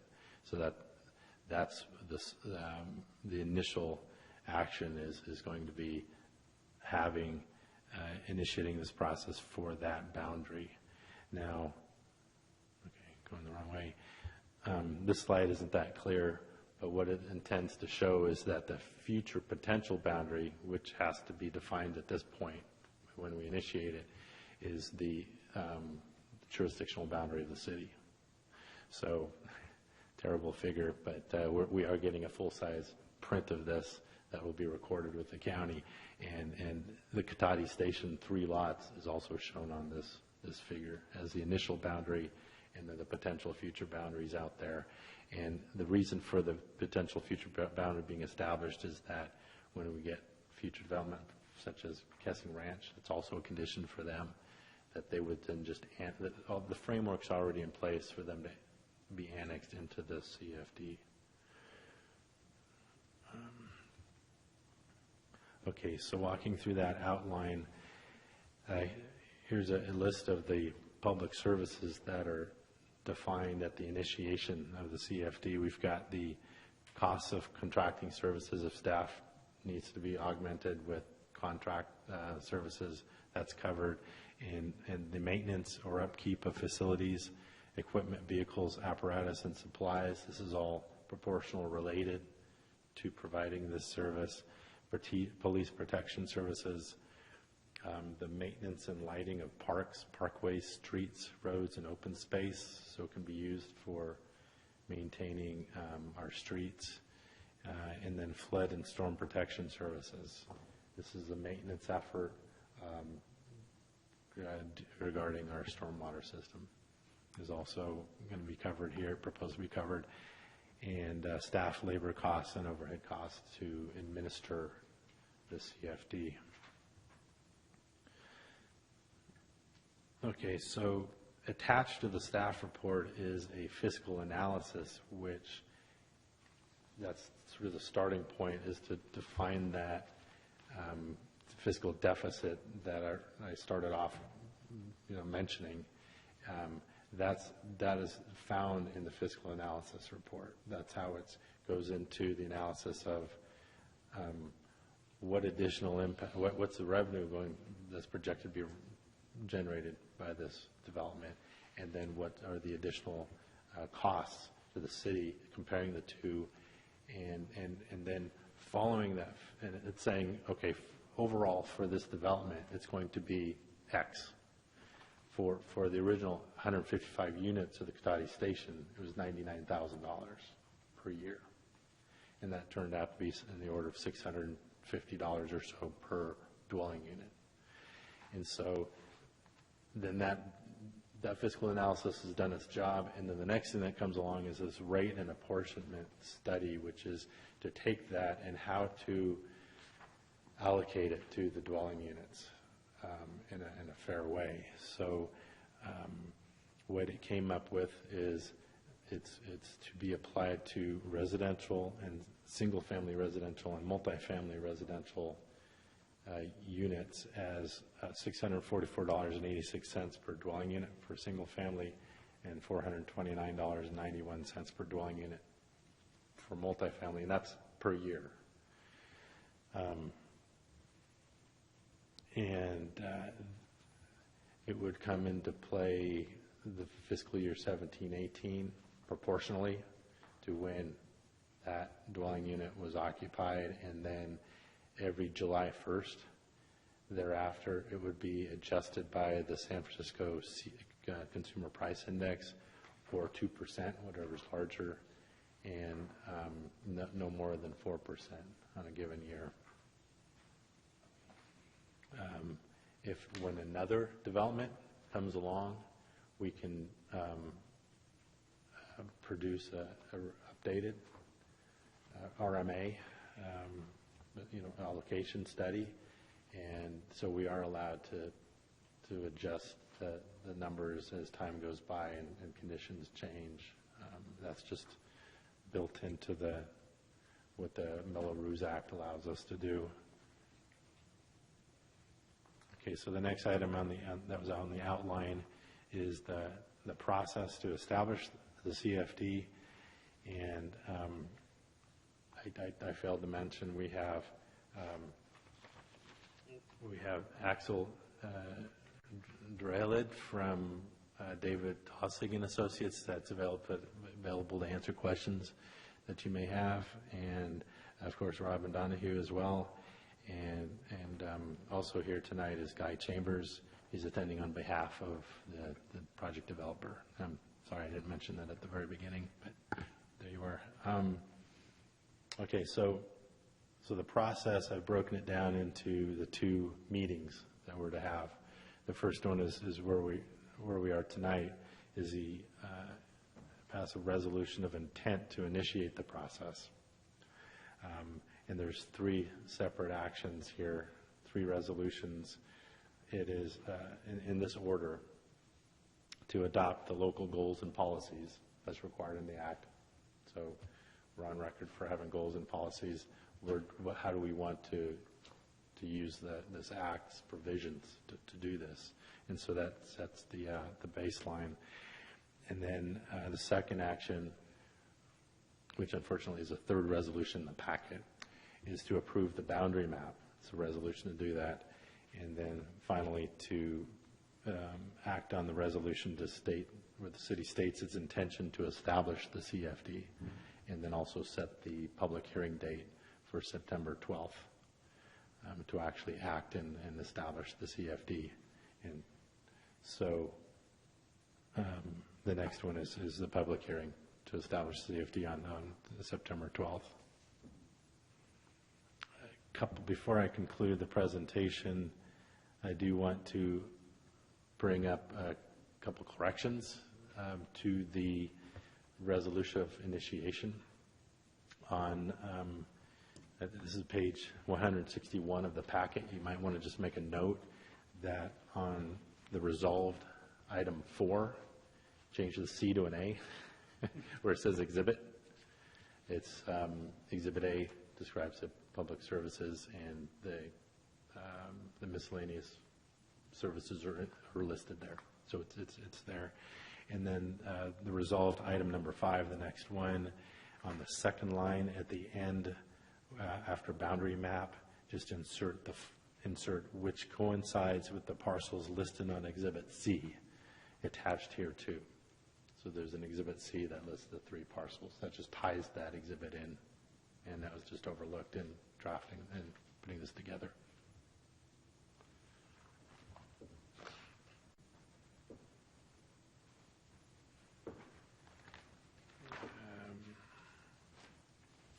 I just want to say also that the 3 properties that are proposed to be included in the original CFD are owned by one owner, and that owner, because there are less than 12 eligible voters, in fact there's 0 that live there because there's no dwelling, no structure, that property owner is also the only CFD, the eligible voter for that CFD election. So it simplifies the process. Okay, so that concludes my presentation, and I'd be happy to respond to any questions you may have.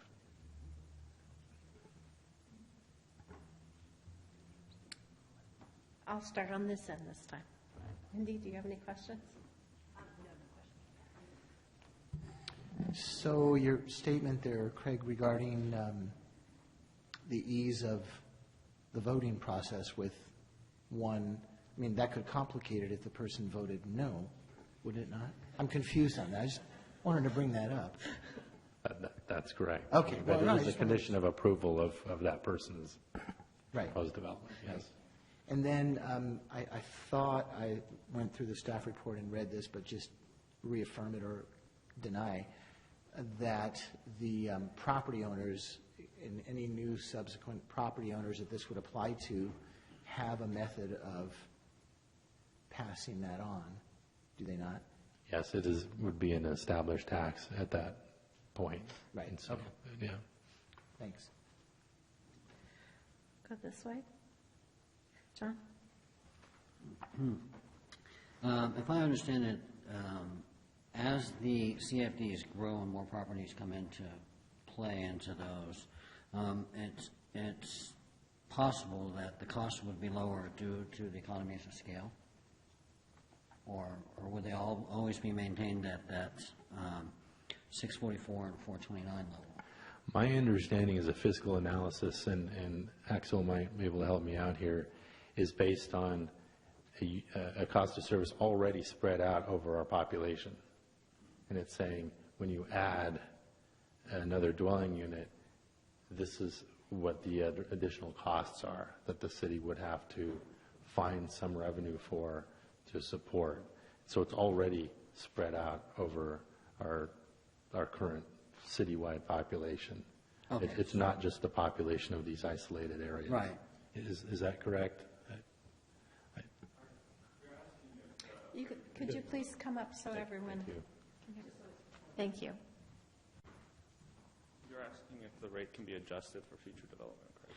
Well, no, I mean, as future development would occur, if it were to occur at even a higher or an equally dense level, not that we necessarily have that space available here in town, but as we develop more things down the road, is it possible that the cost of providing those services within the CFDs would be reanalyzed and could potentially be lower to that whole CFD district?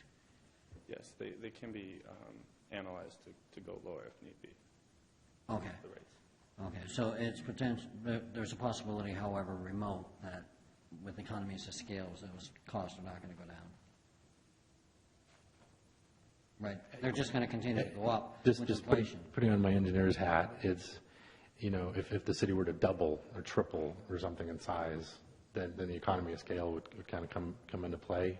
But if we're at this point in the city's maturation, there's just very small increments. These developments represent very small increments of this entire city. You're adding fractions of a percent to the city. If you're adding 20%, 50%, then I think we would see an economy of scale kick in. Okay. So along that same line, is a development of one particular single-family home would be exempt from this in this new CFD? Because if the CFD is going to be across the whole city. It's to be applied to subdivisions. What minimum size? I'm not exactly sure. I can get you the answer tomorrow, though. That'd be great. Yeah, I'm just curious because it seems, you worry about taxes and taxation and things like that, and I understand that you have to have the revenue to support the services that you are providing for the community. My guess would be it would be developments that are subject to the Subdivision Improvement Act, which is, I believe, four units or so or more. Four more. But we would have to get back to you and confirm that. Okay, thank you. Thank you.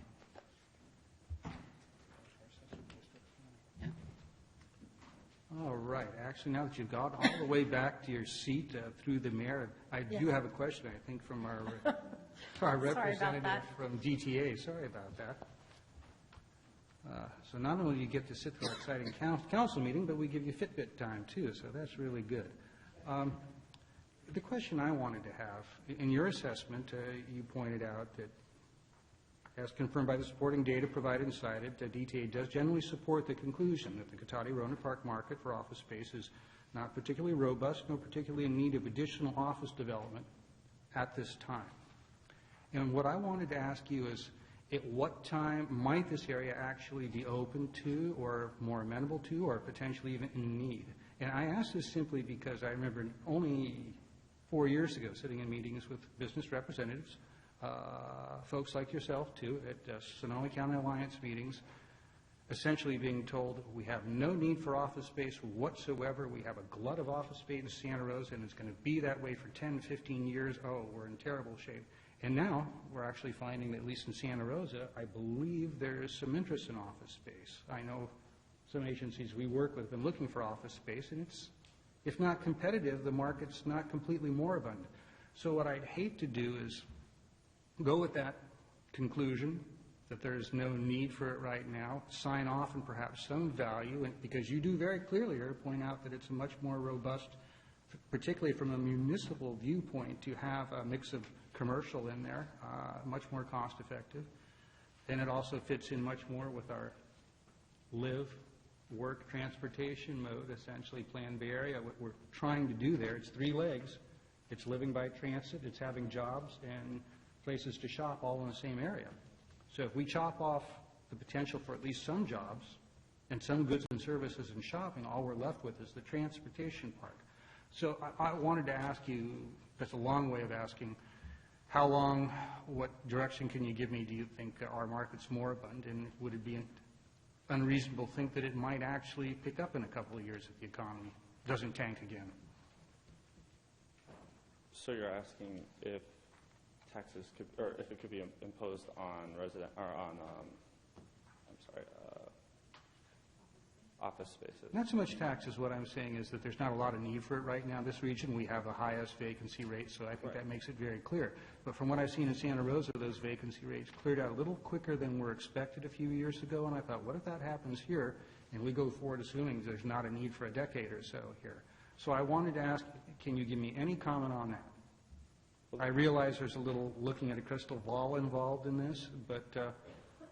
well, there could be another CFD imposed for office space if it comes to that need. I'm not sure I'm following what you're suggesting with that. So what you're saying is new or office space, you'll want a CFD lien on them if it becomes robust out here.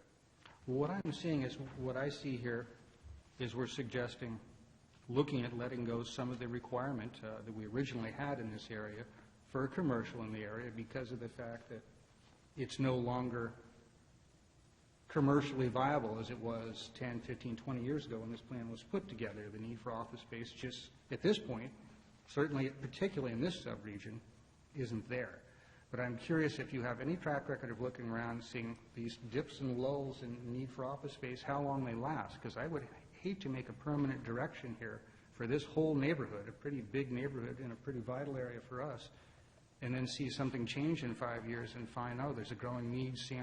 Rohnert Park is selling all their office space over in Sonoma Mountain Village, and we could have had the more full vision here. I guess I'm asking you to predict something that may be unpredictable, but I was wondering if there's any data for that, because I know we've seen it change pretty more quickly than expected in the region in some areas. I think you bring up a good point, and I want to get back to, can I get back to you tomorrow on this also? Certainly, that would be fine. Just something I was curious about. And one last follow-up, this might be for my staff. I'll have you stay here if it's okay with them here for just a second, because they might want to run this to you. So if we agreed to establishing a CSD tonight, as we may well, does this commit us to foregoing any totally stop us from having any commercial in the region or any size of development? Does it lock us anything other than just establishing that district? Right, yeah, so I'll jump in. Sorry, a little lag there. I was reading something. But yes, this just...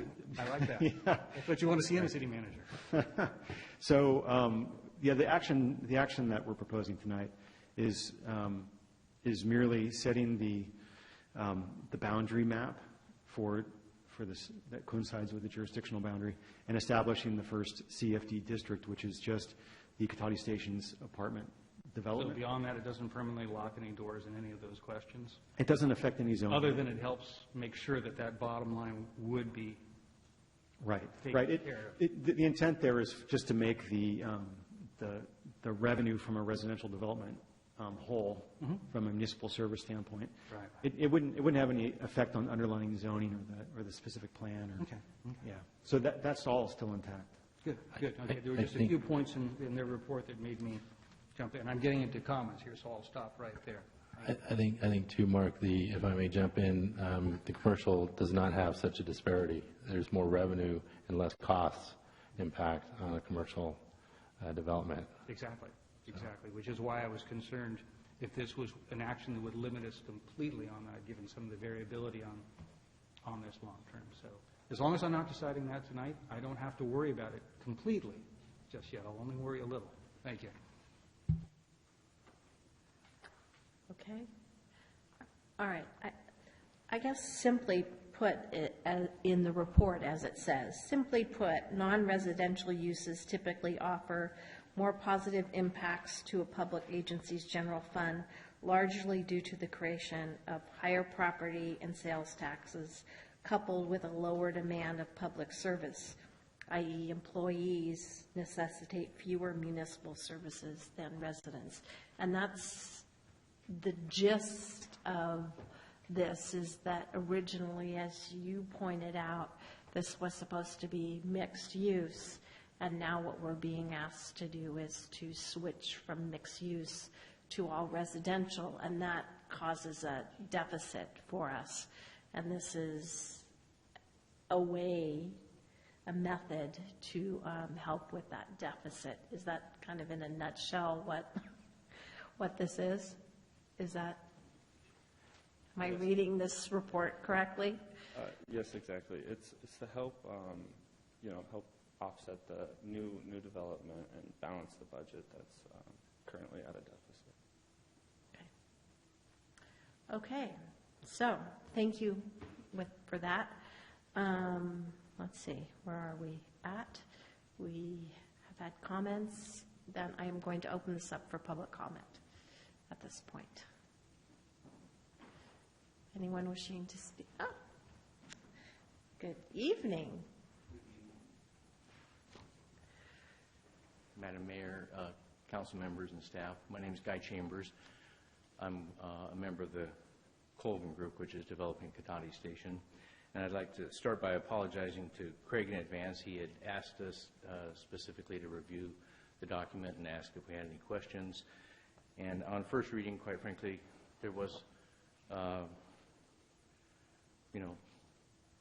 no immediate response, and it looked generally consistent with what we expected to be coming, and we've been watching this and tracking this for quite a while. So one of the things on a really careful reading of this, I'd like to call your attention to packet page 166, which is actually a section that deals with definitions, and that's why it actually didn't kind of jump out at us, because I must admit on my first reading of it, I tend to gloss over definitions and move along. But the one thing that caught our eyes specifically was the definition of multifamily residential property.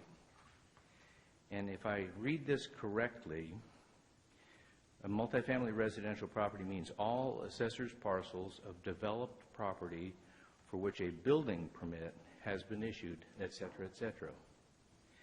And unless someone can clarify this and make sure that we have not misinterpreted this, what it suggests to me is that, in fact, we're asked to begin paying fees someone relatively close to when a building permit is issued. The reality of it is, when we're actually able to begin generating revenue from the rental property is quite a bit later, 14 to 24 months later, potentially 18 to 24 months later. And that's when we, in fact, are issued a certificate of occupancy by the building permit, or by the building department.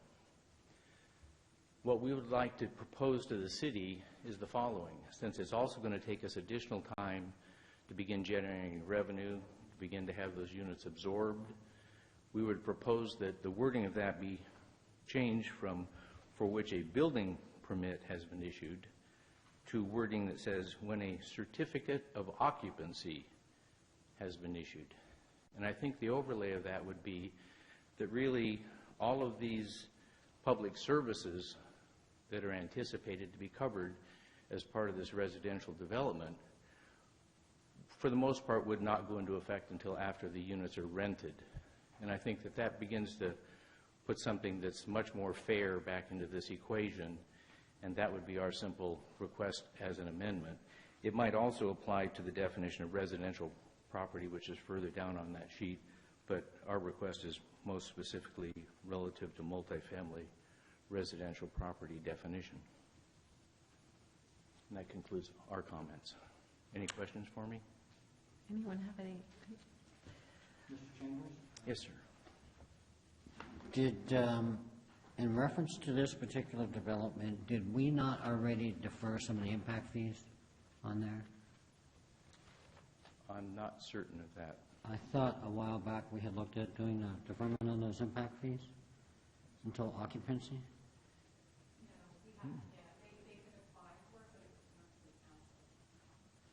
Okay. Yeah, it must have been the Kissing Ranch? Village Walk. Okay. Thank you. You mean we're missing something? Well, I knew that we had done a deferment, and I thought that there was an application process that you guys were considering. Not at the moment that I know of. Okay. Never mind. Thank You didn't hear that. Thank you. Okay. Anyone else wishing to speak on this item? Going once, going twice. Okay, I will close the public input on this item and bring it back to the council. So,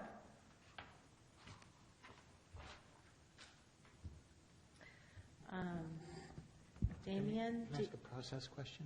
Okay. So are we looking for 3 separate motions on this? That's the, thank you. Go ahead. So Damien, I know we just got this asked for. Can you, or Craig, or Vicki, or someone help with why it was when building permit issued rather than when certificate of occupancy was issued? Is there any thought process on that, if we have one at this point? Well, I'll just start, and then Craig can weigh in on this if he has more to add. But in terms of this was a discussion during the development of the CFD as to the timing of the assessment, and the way it's written is that that undeveloped property is specifically exempted from this assessment. And I know there is a fiscal year assessment cycle, so regardless of the point the project might be in, it wouldn't be assessed until the start of the fiscal year. So I know there's that built, so it wouldn't necessarily be triggered on a building permit issuance, I guess is what I'm trying to say.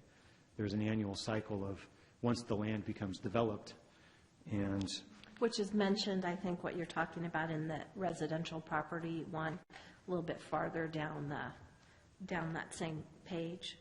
Mm-hmm. It talks about fiscal years and. Yeah, right. And there's. Yeah.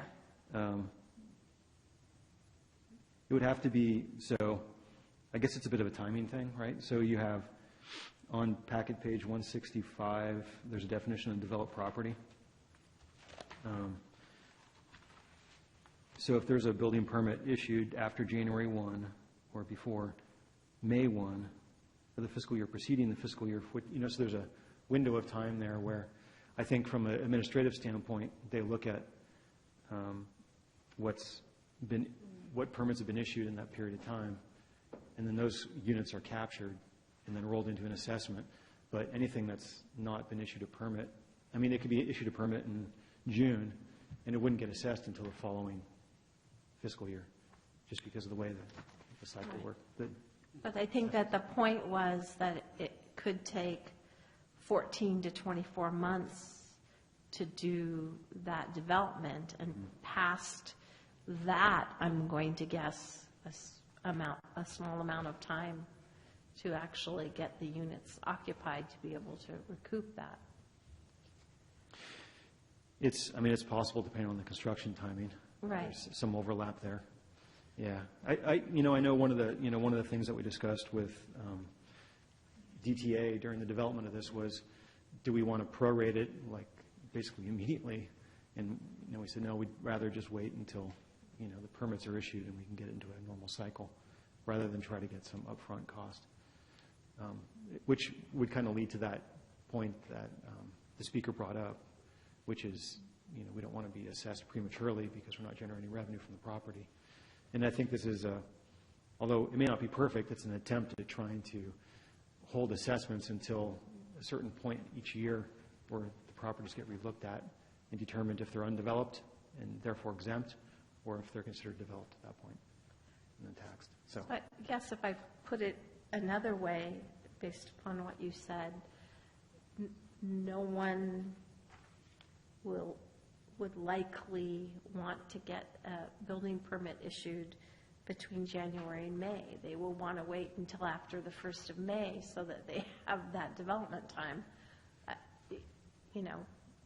It's sort of does a weird, I think it's an unintended consequence of the way that it's worded, because if you would be assessed, if you say get one in April, you're going to be assessed that year, even though you know that it could take you another whole year to actually complete the development. So, Madam Mayor, too, just to follow up on what you're saying, to me, it just, there's I can see a lot of thinking going on everybody's part while we're going through this, and to me, it would just seem a lot cleaner if it was something like when a certificate of occupancy is issued.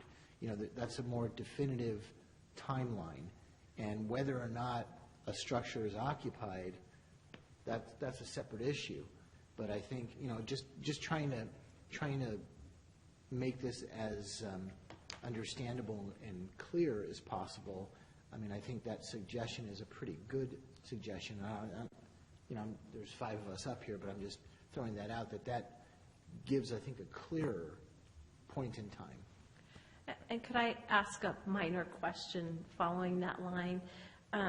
Is a certificate of occupancy issued when it's complete, or is it issued when someone's ready to rent it? Because that could be a different time frame. If things are complete and someone could be able to.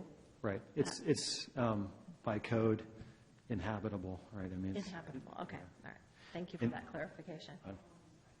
Final inspection. Okay. All right. And actually, and Axel may have some insight too on the administrative process, because this is the CFD thing is a new thing for the city. So I know DTA has a lot of experience in administering these. In other words, doing the assessments, and so I think it would be. I don't know if Axel has anything to add to the administrative process and whether it makes a difference from an administrative standpoint, whether it's the building permit or the certificate of occupancy.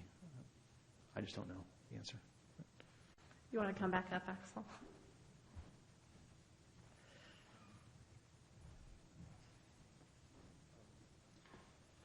From my understanding, it's when the building permit is pulled that will trigger the tax. And that's consistent with other cities that you've worked with? That's the way they all... Yes, that is consistent with other cities that we worked with. And also, there is a certain cost associated with doing business. This was zoned industrial previously. So it's not unfair, but when the building permit is pulled, that is when that will trigger the tax, and that's in the Mello-Roos Act. Okay. Thank you. Did you have an... Kind of related to, I Okay. think, the answer we were trying to get here. So I guess I just wanted to have staff, and so we know that it sounds like it will be triggered when a building permit's pulled. Now we don't have the luxury of having that extra year, it sounds like, or that cycle to go through. The question I wanted to ask is, does staff does any problem jump out at you at using occupancy permit tonight? Or is it for lack of not having a chance to review that? Is that something you'd have a comfort level with making that switch tonight? Because, I'll let you think about it for a minute, but it's not inconsistent with some of the things we've done in the past. For example, over at, what was the other place we just mentioned, Village Walk, where we recognize that upfront costs are difficult for some of our developers, and where we can, but there's no problems for folks in Cotati, we try to leave those later, so it just works better. But so it seems like that might accomplish this, but if you're not comfortable going there yet, if you haven't had a chance to review it, I don't know if I am. Conceptually it makes sense. But agreed. But what I'm hearing is it may be inconsistent with the Mello-Roos Act, so that's, yeah. So if it's inconsistent with the Mello-Roos Act, then we wouldn't be able to make that change. So what's our timeline for having to get this done? Is it something to come back once we have answers on that, or would that create any more havoc than it normally does when we bounce it back to staff? Well, let me answer that. So the CFD is a condition of approval of this development. So and this is on that development's critical path, because we are not. It's tied to the issuance of their improvement plans, and therefore their grading permit and building permit and everything else. Everything hinges on the creation of the CFD happening. So. Having the meeting tonight, and then the earliest possible meeting to have the establishment is September 12th, and that's kind of already behind the schedule that we've been working with the developer on. So this would, I think I'm addressing your question. It's any delay would. So it's a question for the developers actually, which is more problematic, taking maybe a month or a few weeks certainly, but maybe a month out of the schedule to take a look at this and see exactly what the legalities are, because I think I'm getting the sense from my colleagues we're not against the concept, and staff isn't either, but there's a little discomfort in just pulling the trigger and doing it for you tonight without having a chance to actually look into that, because we're not getting clear enough answers to give us all the certainty we want. I think our response would be to take the time to see if it makes sense to change it to the certificate of occupancy. I'm sitting here sort of trying to take off my hat as a developer, and it seems to me that you're only losing potentially 6 months in there anyway at a certain level, and you're actually collecting revenue forever. So maybe that's something to place into context here.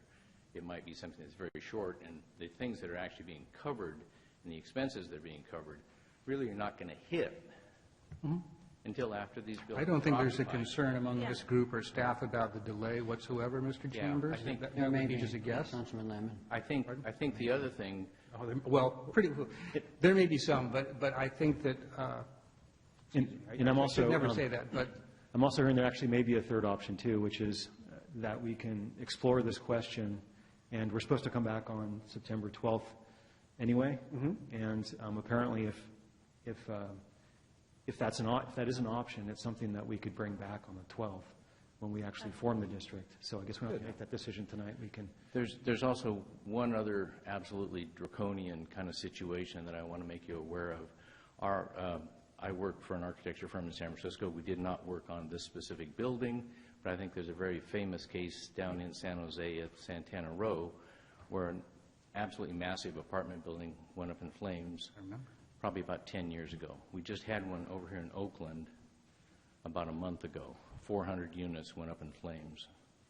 So that, to use your term, Madam Mayor, is an unintended consequence that might really substantially impact a developer who's paying out CFD fees and is starting all over again. I think that. Well, I think the last thing I want to think about with any of the projects we work on together is buildings burning on the property, so we'll just leave that one alone. We'll make sure. But I think staff's come up with a pretty darn good answer, and perhaps we can get something that works for all of us. And I look forward to seeing what my colleagues say. Well, we appreciate your consideration. Thank you. John, did you have a question? I did have a couple questions. All right.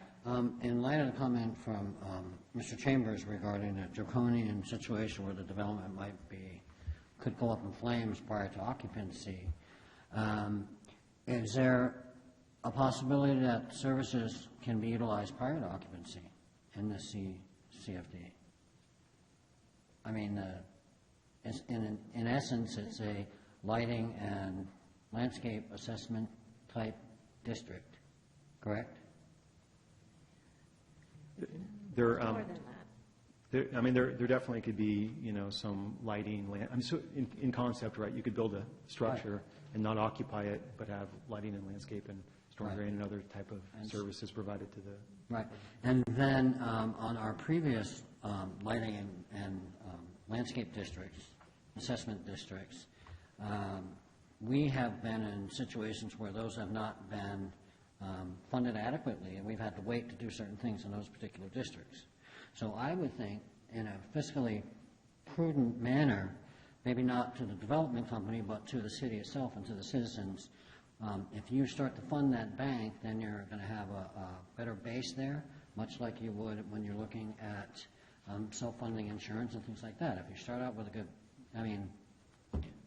premium base there, you lower the risk of not having sufficient funds in there to cover your cost. And that's possibly why in the act, that's possibly why they chose at building permit. So what I'm hearing is that we don't have to move the September 12th date, and that we can do what we need to do to research this a little bit more to come to some whatever on this particular aspect. If I may, and I'm sorry I can't answer your questions tonight, but I think what you do tonight in the resolution of intention does reference this particular document, the rate and apportionment method. So as far as tonight, you would be approving it without any changes. I'm not 100% sure that come your public hearing on the 12th, you can make that kind of a change, because we have to research whether we can move it from a building permit. But if we can, if there's nothing in the law prohibiting you from changing the timing, then I believe that we could catch that up at the hearing on the 12th. So, and on the flip side of that, then if we can't, I guess what would happen, and you can kind of correct me, let's say a couple weeks from now you find out, that we need to do it differently, we can get that on the agenda. And then I'm hearing from the owner that they're open to doing it right and then moving that hearing date from possibly September 12th. Correct? yes, I think the September 12th date was chosen because of a certain timing requirement in the law. So we probably couldn't do anything in terms of the hearing before then, but again, the whole procedure could move, if need be, for further discussion.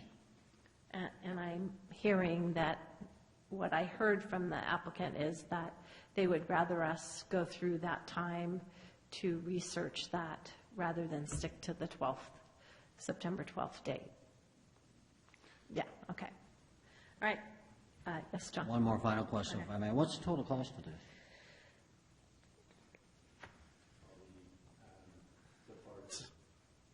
$30,000, maybe 35, and we're splitting that cost with the development. So it's the city has $17,000 ultimately that we would look to recover just before the first occupancy happens. So the $30,000 has been outlaid already? We've already... we're most of the way there, yeah. So I would say... So we're out the money already? Yes. And that's where we are recouping of that split between the developer and the city? Correct. So $15,000 on a several $million project. Thank you. If I could just clarify too, one thing, if we do look at changing the multifamily residential property definition, if we are able to change the wording, you might want to look also at the single-family residential property definition because it mirrors it exactly. So, just for consistency purposes.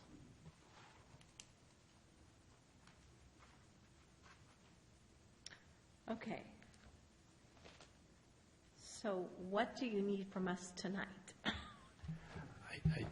so that we're clear. I think we go with I'm recommending we follow the path we were on tonight, the recommendation to adopt the 3 resolutions, and that initiates the process. And then we would come back on, and it would also set the public hearing date for September 12th. And if that public hearing needs to be continued or something changes in the meantime, we could still adapt to it. But I think we want to make use of tonight and go ahead and adopt these, take action on these 3 resolutions. And do we need anything special in there to state that we want these things looked into?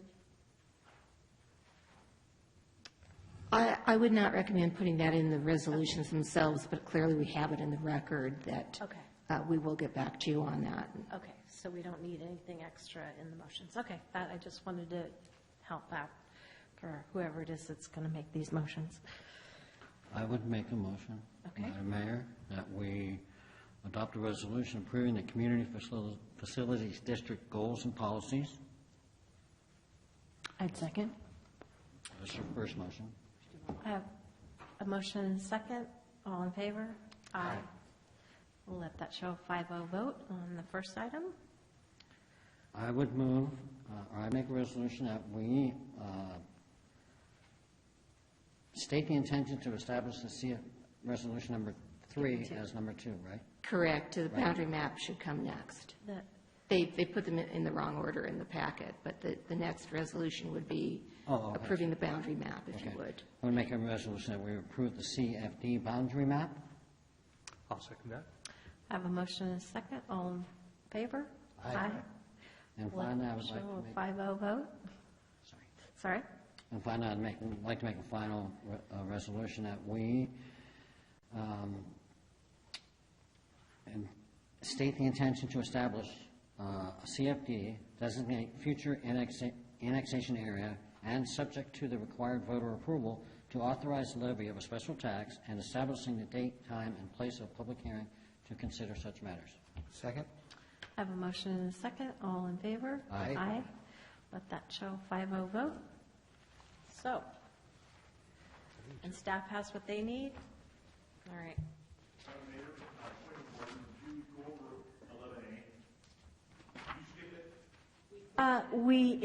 When we did the approval of the agenda, we flipped the order of those. You probably, next. Yeah, That is the next item. Thank you for that.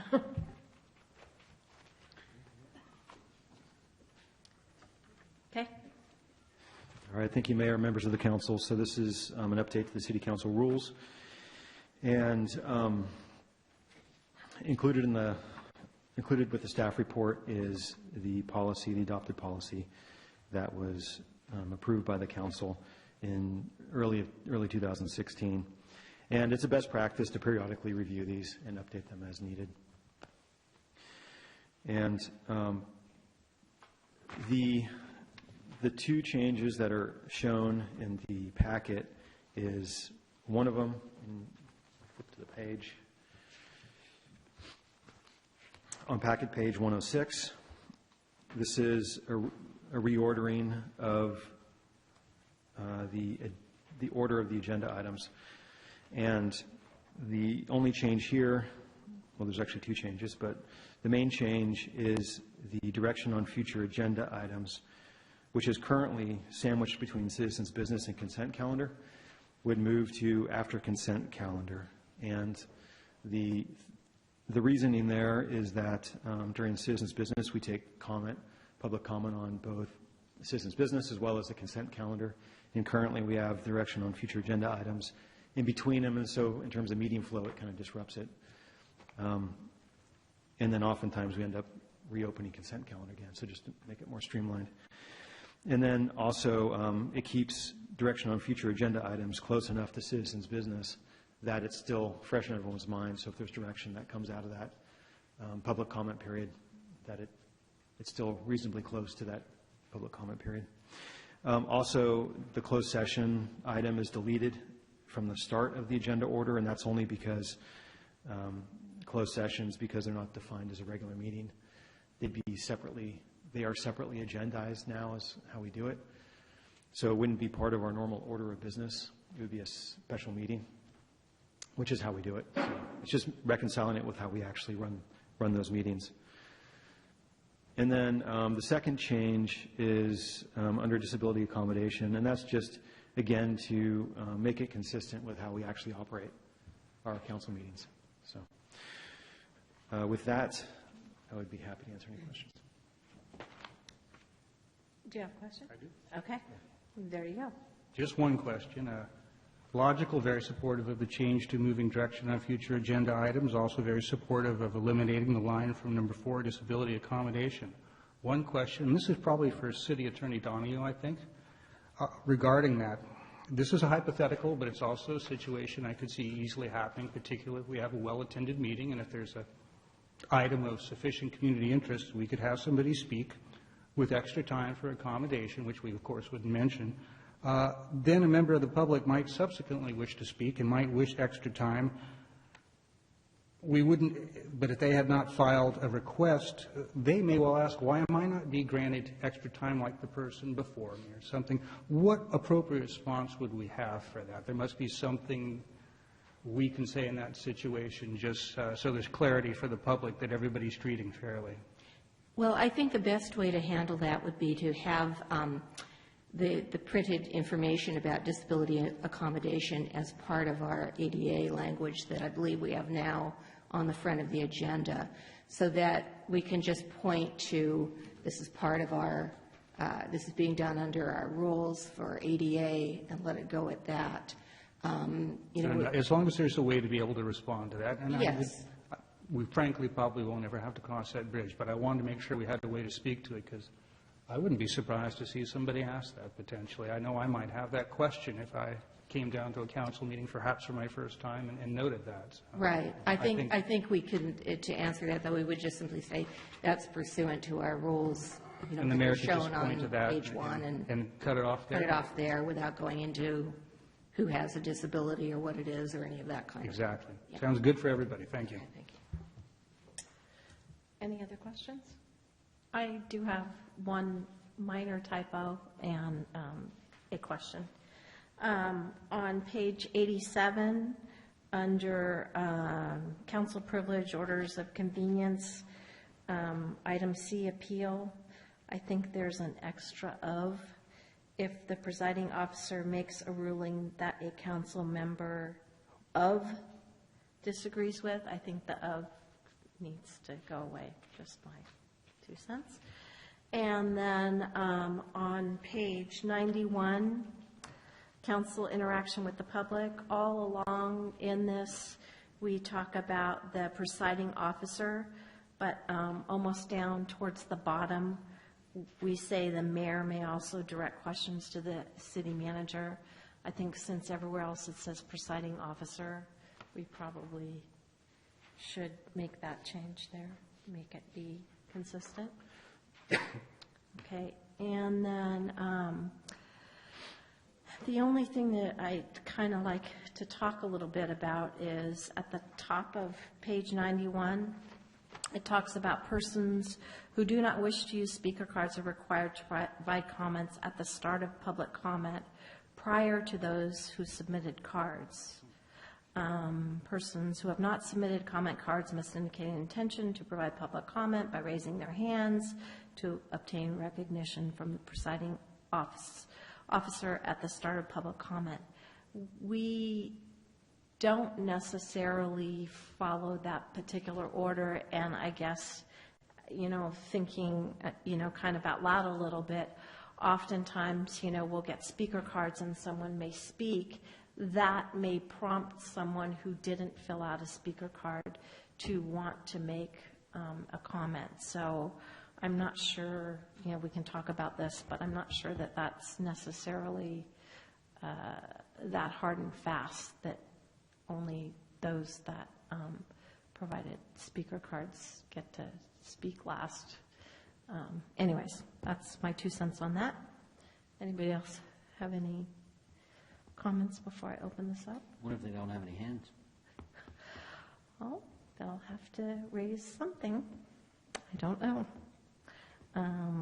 Well, I would agree with the mayor on that. I mean, it doesn't really make sense to require them to speak first. First of all, if it's somebody who's never come to a council meeting before, doesn't know the process, and, you know, may have something to say, they're not going to know to raise their hand and say, you know, I want to speak on this item. So, yeah, if there's a way to, I mean, here we are trying to approve these things, I'd like to soften it up, but I think we need to come up with some suggestions before, you know, after public comment and before it comes back for any kind of a vote. Yeah. Yes. Suggestion, if I might. It's a good point to bring up. I actually didn't see that, so. Okay, sorry. No, it's worthwhile because I think there's a sense of unfairness. Nobody's required to use a speaker card. It's a courtesy that most people follow, but nobody's required to do it. So putting them in one specific place, whether it's the beginning or the end, I don't know if I have a comfort level with that. I personally would be much more comfortable just allowing the presiding officer, the mayor, to randomly select. You have a set of speaker cards. You can also call for people, and you can call for people who would want to provide comments, and when you're done, you're done. So that way, what I want to avoid, which I've seen, sometimes people like to get the last word. This is understandable when you go to city council meetings. And I don't want to get anybody, whether the people who fill out cards or the people that don't, automatically have the ability to get that last word in. I'd like to have it be somewhat random, so we just, and that's the way I do it as mayor. Just, okay, I'm going to pick a few cards, I'm going to call for people who want to speak, anybody who doesn't have a card who wants to speak, and mix it up every time. And if the mayor's not mixing it up, if somebody notices, hey, speaker cards are always finishing last or first, might remind us of it, and that way we'll make sure it's random and nobody gets an advantage. It's probably could be written a lot simpler than I described it, but I would just basically let the presiding officer randomize the selection to ensure fairness for all. Okay. Yes. John, is that a raising of your hand? Okay. I want to throw this language suggestion, because I said we should make a suggestion, so here it is, even before public comment, but just so staff can mull it over during public comment. That last paragraph, which is at the very top of packet page 91, just strike the first two lines, the first sentence completely, and have it just say, persons who have not submitted comment cards must indicate an intention to provide public comment by raising their hands to obtain recognition from the presiding officer during public comment. So that's another addition. That way, you don't have to do it at the beginning. I mean, just at some point, because they do have to recognize, you know, we're not going to call on somebody's like, okay, Vicky Parker, would you please come up and give us some public comment? We're not going to do that to anybody, I don't think. So I would suggest those changes, and then we can mull it over while we accept any public comment. Like it. Okay. So with that, I will open up public comment on this. Anybody? Yes, George.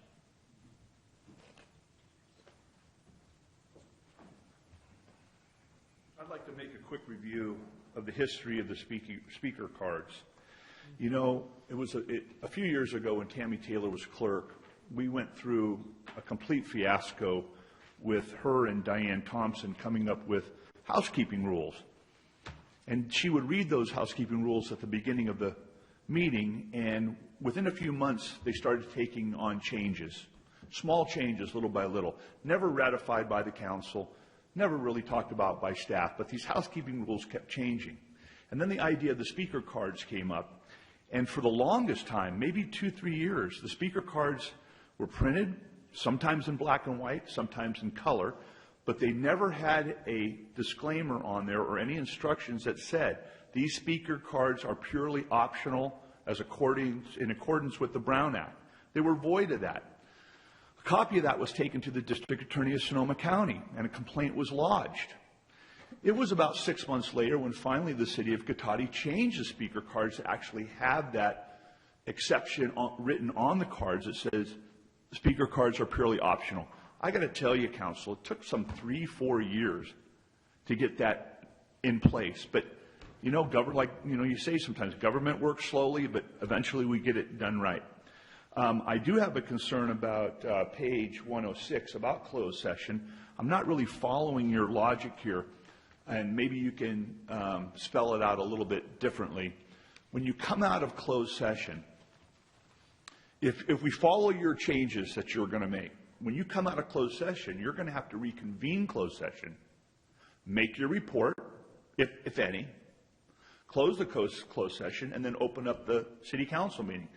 Well, then correct me how it's going to be done. If you don't keep it as is, how will you close the closed session portion to report out? If you can clarify that's going to be helpful. Any other comment on this item? Yes, Gloria?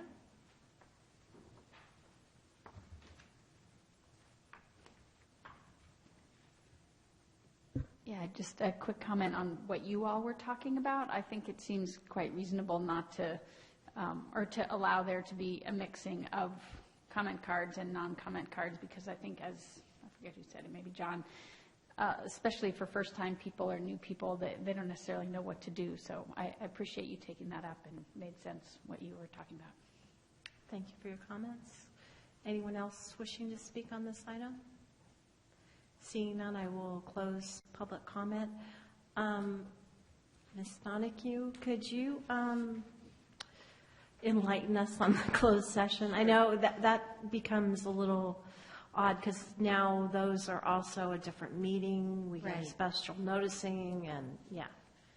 So in my experience, here is what cities do. If they routinely have a closed session as a special meeting because it doesn't fit it within your starting time for regular meeting, but they normally have that right before they begin their regular meeting, they adjourn the closed session, and then when the open meeting begins, one of the first things they do, oftentimes the first thing they do, is they report out, if they need to report out, from the immediately preceding closed session.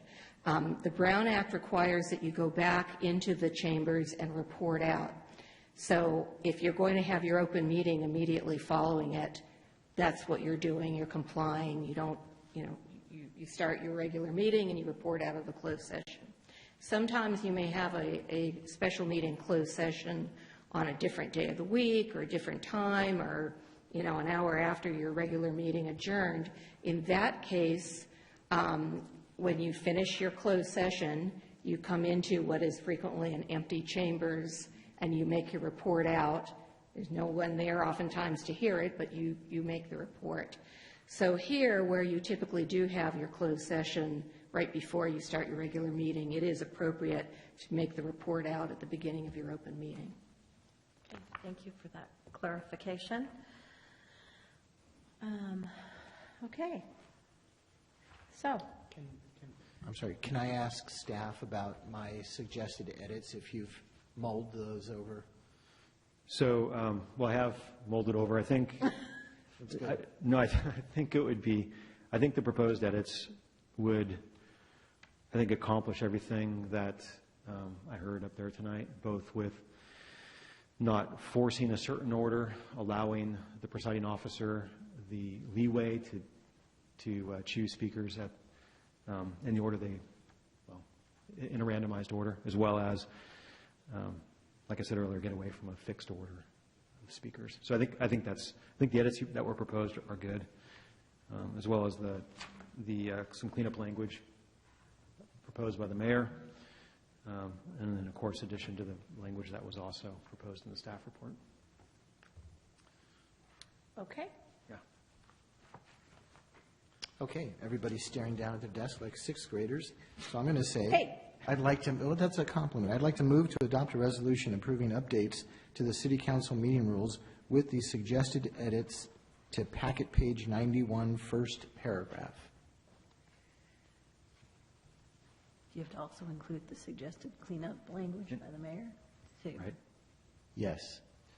See, with that sixth grade comment, you're having a hard time getting a second here, buddy. I noticed. But I'll second that. We have a motion and a second. All in favor? Aye.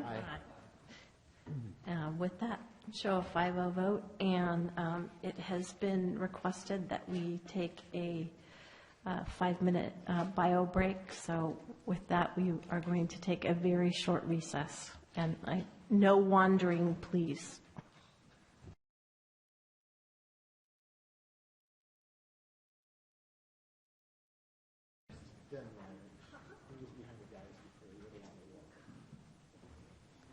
Okay.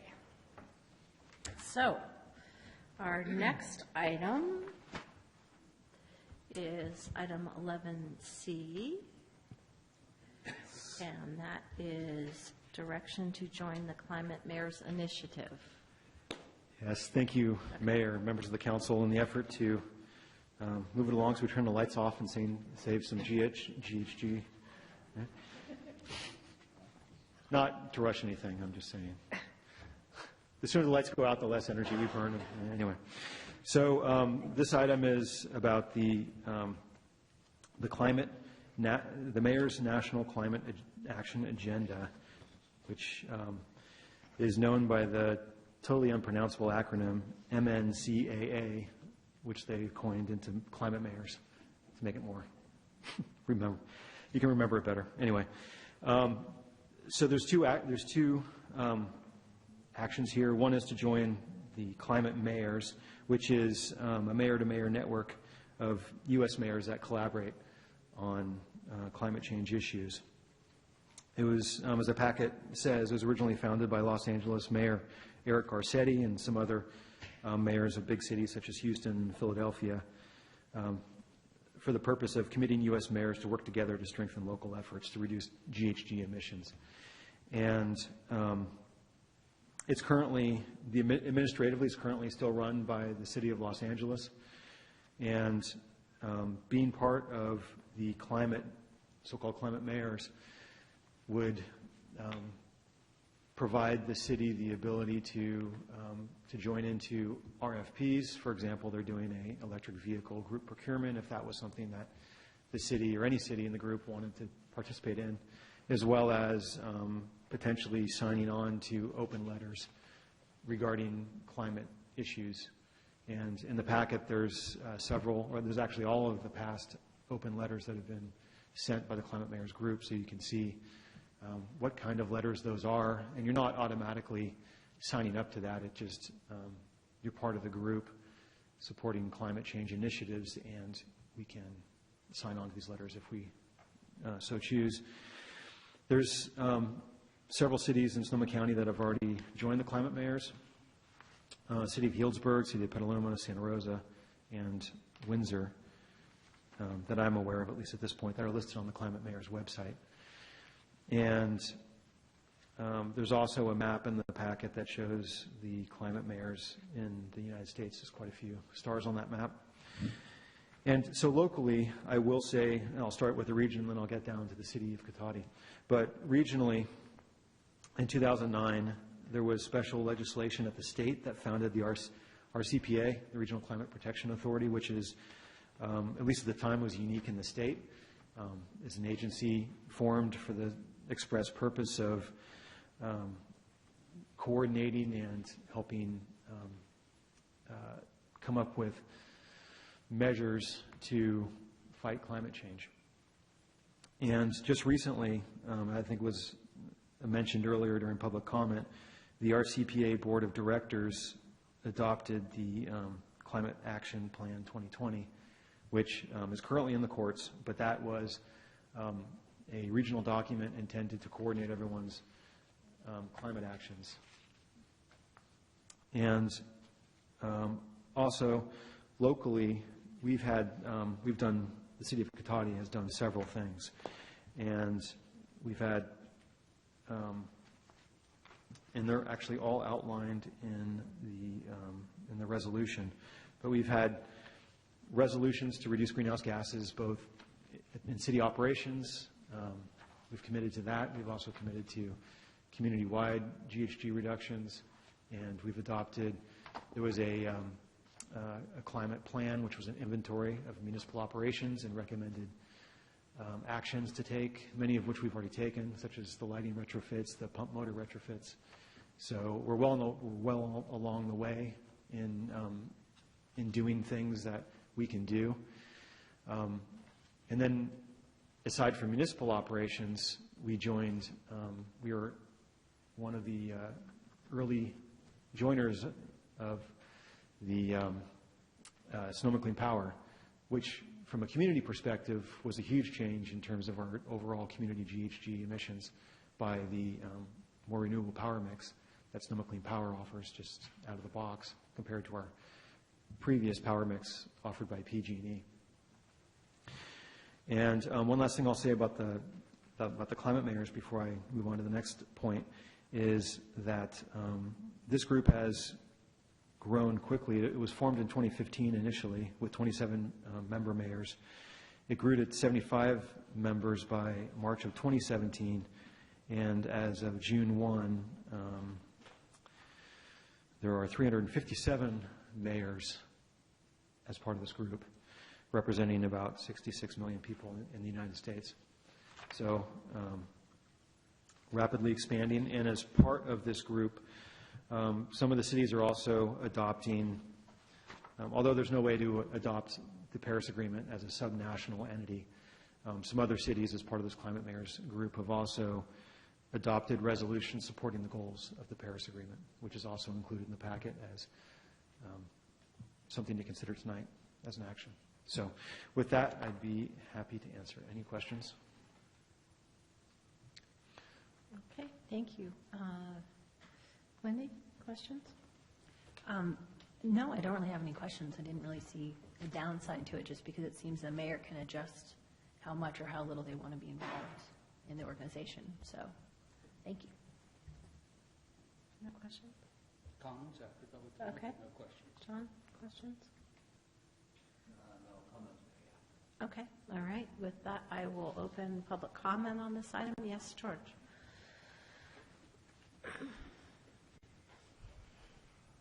Well, of course, this group is moving quickly because, it's just ridiculous. So you have 300 million people in this country who are not going to sign on to this, and this is such a small minority of mayors and citizens that they represent. I think the handwriting's on the wall. This is just a big joke. Climate change is not science. This is religion. You all know it. The fact that that you're even pushing this type of agenda, it just really illustrates the need for a lot of these city governments and local agencies and governments to impose the will of the majority onto the minority in these city governments. Because once you get 3 or 4 towards something, you eliminate the minority voice, especially here on the West Coast.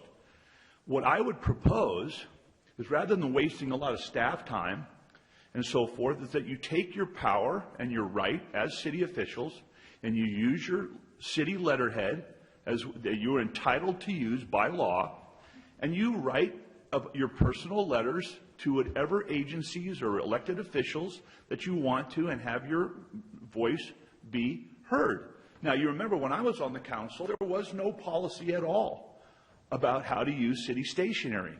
And I remember going to lunch with Rich Ridnowski, and we talked about it. And the city tried to impose their will on me to send a group letter to President Obama asking for stimulus money, the $867 million stimulus money. Mayor Gardino had said, hey, George, all this money is going to be coming down to these cities, and there's going to be all these green jobs. We've got to sign on to this. And I said, hey, this is a mistake.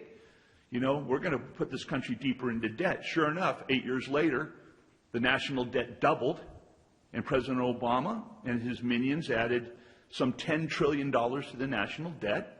And had he taken my letter more seriously, we'd probably be in a lot better shape. I think you all have the talent to draft your own letters and not succumb yourself to these mayors groups and so forth that you're going to have a hard time keeping a handle on. You're going to agree with some of the things they do, and you're going to disagree with some of the things that they do. Then you're going to be coming back to the council, and you're going to be arguing this and debating this. Big waste of time. Do this on your own time. You're talented people. Write these letters yourself. And don't waste the public's time and effort with this type of buffoonery. Thank you for your comments. I have speaker cards. Thank you for waiting so patiently, Tom Conlon. Very patient this evening. Thank you for that. Thank you very much. I appreciate the opportunity, as I said. Thank you for your past actions here at the city level and at the county level, of course, and thanks staff for preparing the resolution and this fine report that you put together tonight. I'm here to speak in favor of the resolution.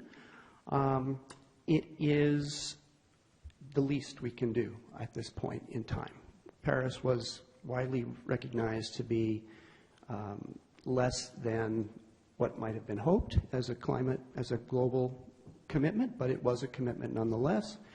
And the world continues to move forward in pretty much unanimity toward at least what's been established in Paris. And you're connecting yourselves to that tonight if you vote in favor of this measure. I note that in here you said that that Cotati is already ahead of other communities, and that is true. However, I also want to point out that, like other cities in the county, Cotati set very aggressive goals. I don't know the details of your resolutions, but I know in the city of Sonoma, we set 25% below 1990 by 2015, and yet we made absolutely no reduction in emissions. In fact, they grew, and we missed our goal by over 62%. So it's one thing to make aspirational goals. It's another thing to actually roll up our sleeves, work with our community, because it's not easy to come to consensus on these issues, as we already have heard tonight on this measure, and to resolve those things. And so, speaking on behalf of Sierra Club, we are concerned about that precedent, and we are committed to working with staff, with elected officials throughout the county to raise everyone's climate literacy, starting, frankly, with our own, and to develop the relationships necessary to make progress on these measures. So we're looking for support here in Cotati, volunteers who are interested in working with you and hammering through some of these issues and trying to find common ground to move forward properly and in a way that's not going to, disrupt things. And we certainly wouldn't want to have the state step in with the powers under AB 32, SB 32, and pull out the rug from underneath us. So I'm not too worried about County of Sonoma having that happen, but it could. So in closing, I would ask that I note that there is a reference in here to the city's climate and sustainability lead. In the city of Sonoma, we have had the benefit lately of a climate intern from Sonoma State University who's been working with us and our city planning associate planner to kind of go back over the climate action plan from the previous plan, meet with some volunteers, go through the details in the climate action plan, the county plan. And we've got, as I say, we've got really good rapport happening in the city of Sonoma. Even our most conservative council members are coming up to speed, understand the issues, and we're committed to working alongside through the next several years it's going to take to do this. So thank you very much for your time, and I'm happy to answer any questions if you may have them. Thank you. Thank you for your comments. Deborah Hammond.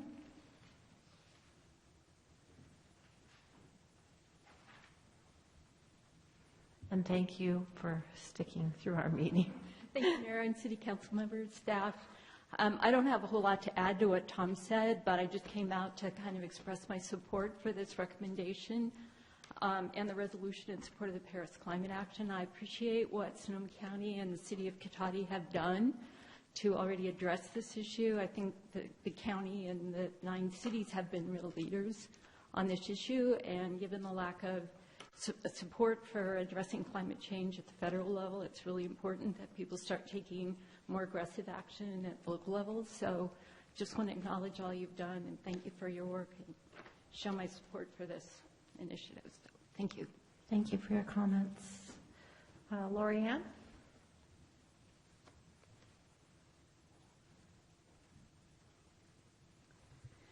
Hello again. I'm also here to express my support for this resolution, whatever it is. At some level it's symbolic, but considering what is going on in our national climate and in the whole world. I think symbolism actually is important at this point in time, and it's not just symbolic, as Damien mentioned some of the things the city has already done, and I hope that if our mayor joins the climate mayors, that it will spur us on to continue to do as much as we can about this issue, which I think is really important. So I just want to, again, give my support for having Cotati be part of the climate mayors, and appreciate the work that's gone into it, and thank you. Thank you for your comments. Jenny?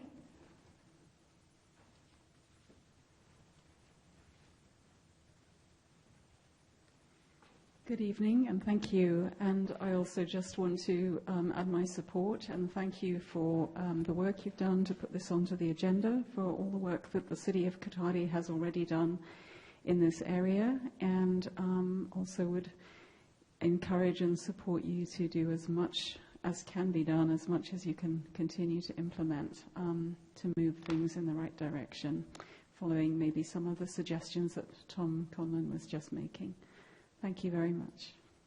Thank you for your comments. Anyone else wishing to speak on this item? Seeing none, I will close public comment.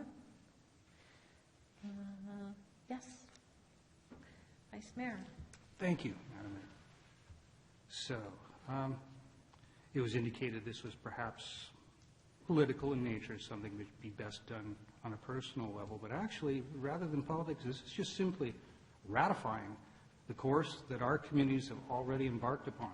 There's nothing new here. This is what we've been doing for the last few years, and it would be, the only thing that would be silly to do would be to actually say we're doing something different than what we've been doing.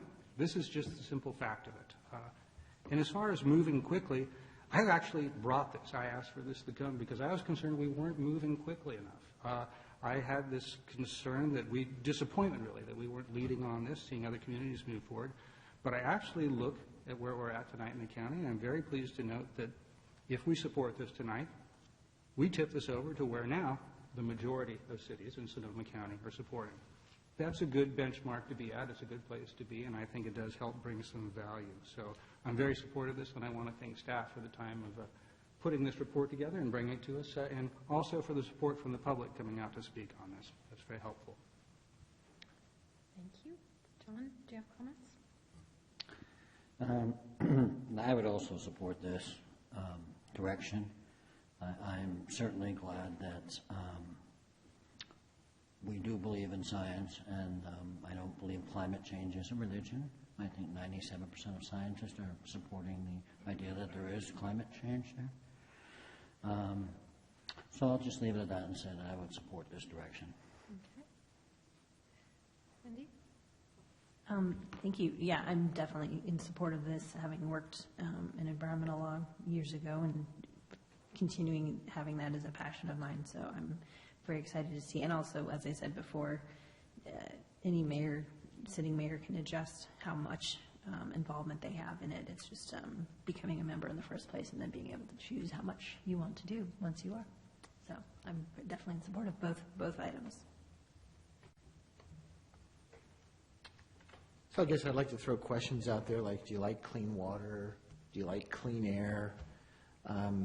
People who feel that, the will of the minority is being imposed to the majority are not quite seeing things very clearly. And I think ignoring the science that is out there about climate change, I would strongly suggest pulling your head out of the sand because the ocean's rising and you're going to drown in a minute. If my religion is one,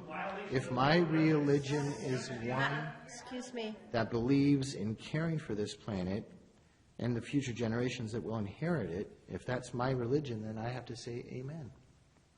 I'm done.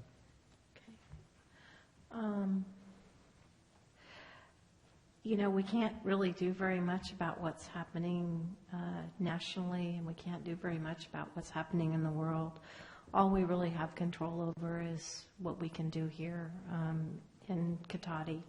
I think that we have done a lot, but we have a ways to go. So I think any contribution that we can make, I certainly have have grandchildren, and I would like to see something left for my grandchildren and hopefully their grandchildren. So I think, we kind of have done what we've done, and I think it's only us that can help make things better by doing things differently. So I do believe that, every little bit helps. So I am willing for us to be members of this. I think one of the things that we gain whenever we join a group is there may be things that we may not have thought of to do that can help. And so we get the benefit of things that maybe other communities have tried that we may be able to benefit from. So I do believe that joining up with other mayors is sometimes helpful because we get the benefit of things that they've gone through. So I have one comment based upon the information that Tom provided.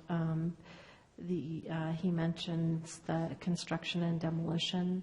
I know that that's an item that is being looked at by the Waste Management Agency. It is an item that a lot of cities have them, but it's very disjointed, and they're not all the same. They're all very different. And so I do know that that's an item that, as a county, the Waste Management Agency would like to take a stab at that to kind of make it more consistent.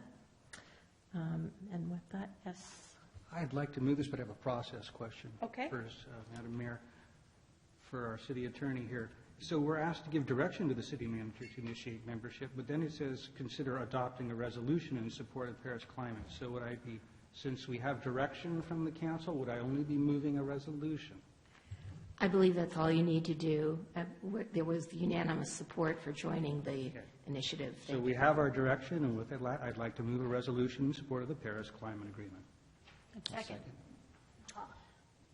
I have a motion in 2 seconds, but we'll take 1 second. All in favor? Aye. Let that show 5-0 vote. And with that, And then, Madam Mayor, do we need to have a motion to go beyond 10 o'clock? oh, yes, we do. Thank you so much. So I would move that we continue the meeting past 10 o'clock. I'll second that. A motion and a second. All in favor? Aye. Let the record show that we will go past 10 o'clock. And let me find my spot here. Bear with me. City manager's report. Thank you, Mayor, members of the council. All right, so with that motion, now that I have another 2 hours, we can start. Wow. Just joking. So a couple general interest things. So on the earlier item, we need to preserve our greenhouse gases and turn the lights off, right? So we just closed escrow on the first of 4 affordable units on Monday out at Village Walk. So kudos to Vicki and getting all that stuff together, those affordable housing agreements. You saw them recently. They came back for an amendment. So the first one closed yesterday, and the buyer is a staff member of a local housing advocacy nonprofit. And the remaining 3 closings will follow soon. So good news. And then also we talked a little bit about our wayfinding program, and that also we have good news. We received notice from MTC that our $90,000 grant application for the wayfinding program was approved, and funds have been allocated, or will be allocated. And we currently have an RFP that was drafted in anticipation of the award, so we'll be ready to issue this shortly, an RFP to start the design process for that. So under recreation news, as you all know, on Saturday, July 8th, we had our 25th anniversary Kids Day parade and celebration, which was a great success. We had hundreds of guests, including Senator Bill Dodd and Congressman Mike Thompson. And we had 65 vendors filling the park and surrounding streets, and it was a full day, so it was very, very fun. And then on Friday the 14th, we hosted our second free movies in the park, which was Moana. And we had over 300 guests in attendance, which is crazy. I mean, the people were all the way back to West Sierra watching a screen behind the restrooms. So it was very well attended, and we were running the concession stands, and it was madness, the lines trying to get everyone through the concessions, but it was great. It was a great event. And we also had bounce houses. And our next and final movie in the park this summer will be Tuesday, August 1st, which is right around the corner.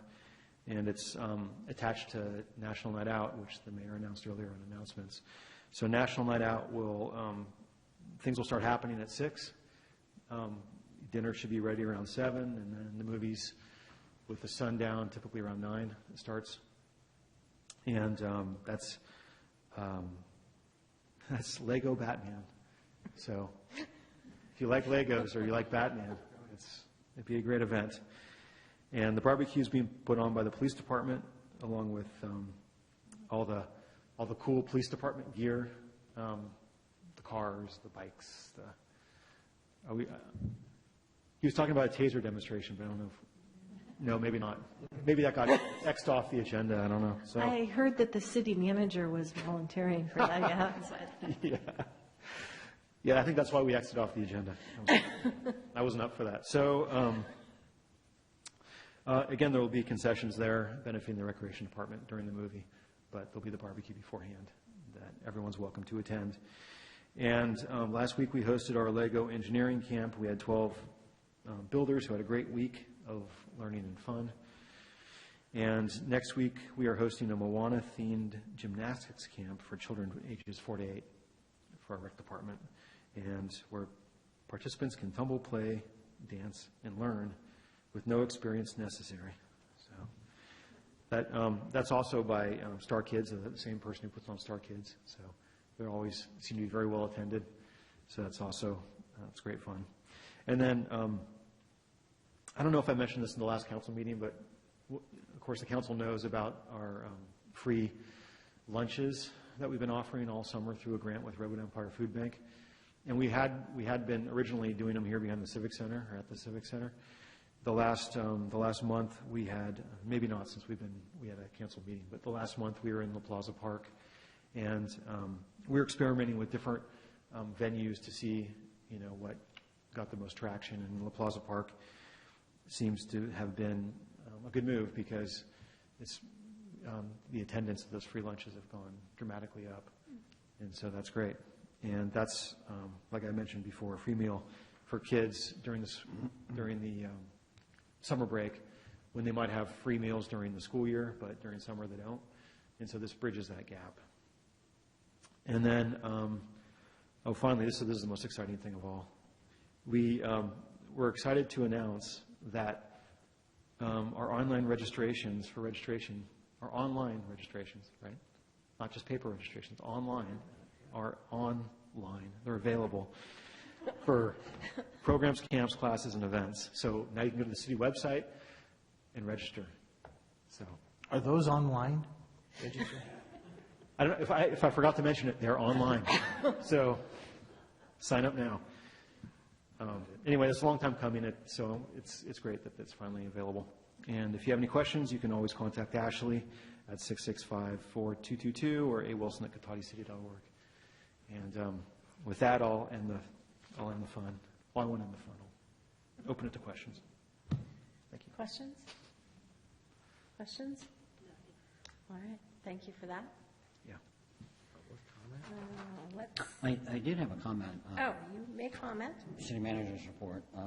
I've heard nothing but positive, good things regarding the free lunch program from people in the community. They love the fact that it's available.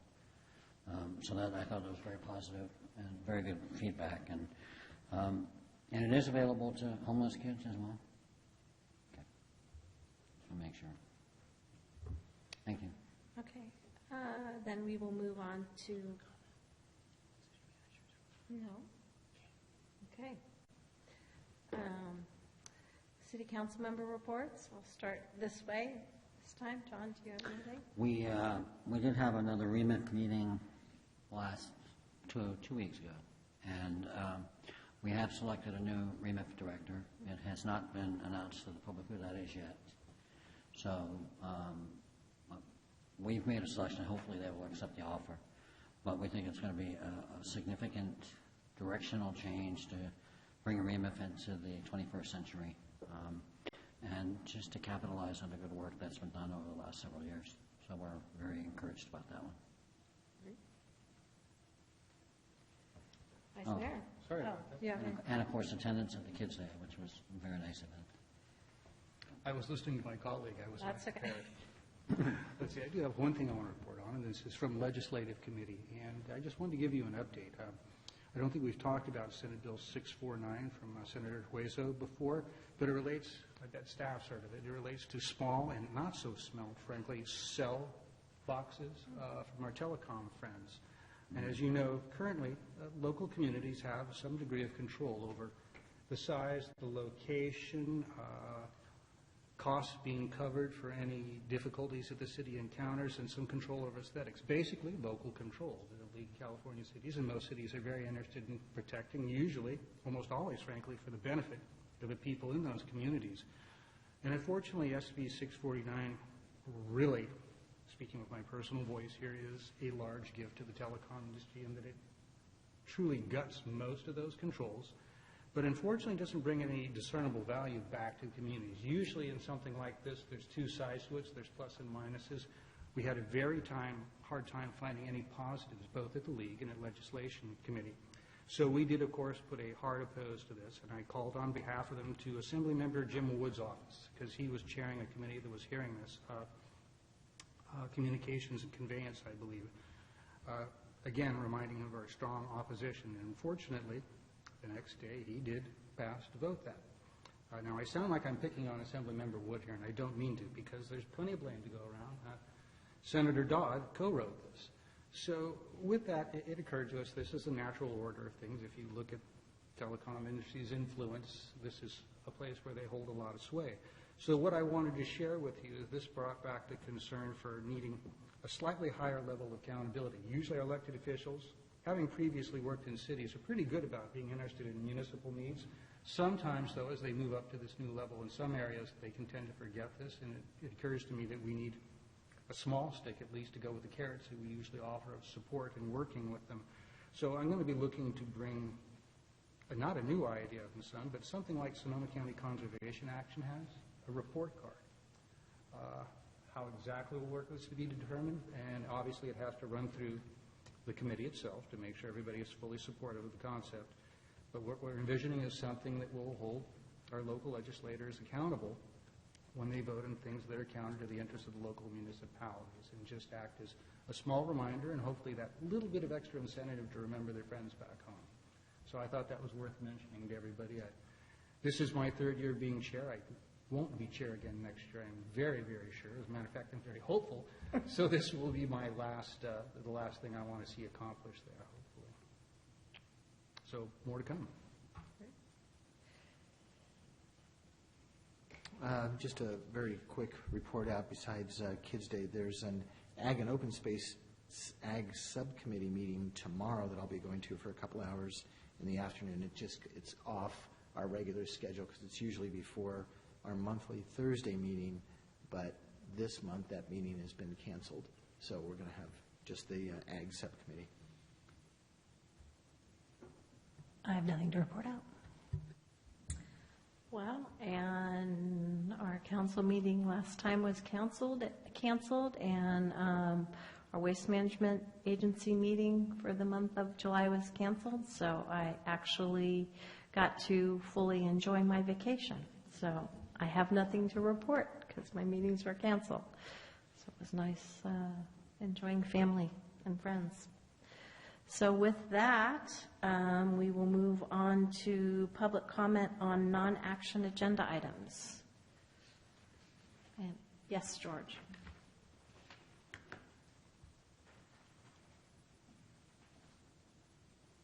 Council, tonight you took a lot of time and energy to pass the council rules and update those. And I don't understand if you're not reading what you're passing or you're just giving each other all free passes. But I want to bring your attention to the City Council Code of Ethics, Section D, on conduct of members. Okay? Let me read it for you. I've read it so many times before, but let me read it again. Council members shall refrain from abusive conduct and verbal and written attacks upon the character and the motives of other members of the City Council, boards, commissions, committees, staff, or the public. The professional and personal conduct of members must be above reproach. Listen to that standard. And avoid even the appearance of impropriety. He goes on to say, it is acceptable to publicly disagree about an issue, but it is unacceptable to make derogatory remarks about other council members, the public, their opinions and actions. Now, Mr. Deloso, how many times you have to read this, whether your reading comprehension skills are failing in your age, you should be ashamed of yourself tonight. All this anger, all this resentment. You've got 5 friends on the council. You can't listen to an opposing point of view without personally attacking the person when they sit down. You don't even have the decency to call them back up so that the person can defend himself. I think the anger has to stop. You owe every one of the members of the City Council an apology. You owe the public an apology. If I was you, I would just step down in disgrace tonight and go home with your head held down. Now, regarding the homeless project, I mentioned earlier tonight that you have failed to put it on a future agenda. The fact is your homeless parking project is dead, and I want to know what you and the staff are going to do to revive it. You've promised that you made a small incremental step in the right direction. Now we've gone backwards. I want to hear from the council what you're going to do about the homeless people in Cotati. Right now, nothing. And you call yourself Democrats? You call yourself compassionate liberals? Why is the independent in town trying to get you people to look and rectify this problem of our homeless? Please, take this seriously. Thank you for your comments. I don't think that was an agenda item. So, information received after agenda was posted. We did receive a couple of notes having to do with item 11C that will be included in the final version. Correct, yes. Yes. And so with that, I will adjourn this meeting at 10:18. Thank you very much.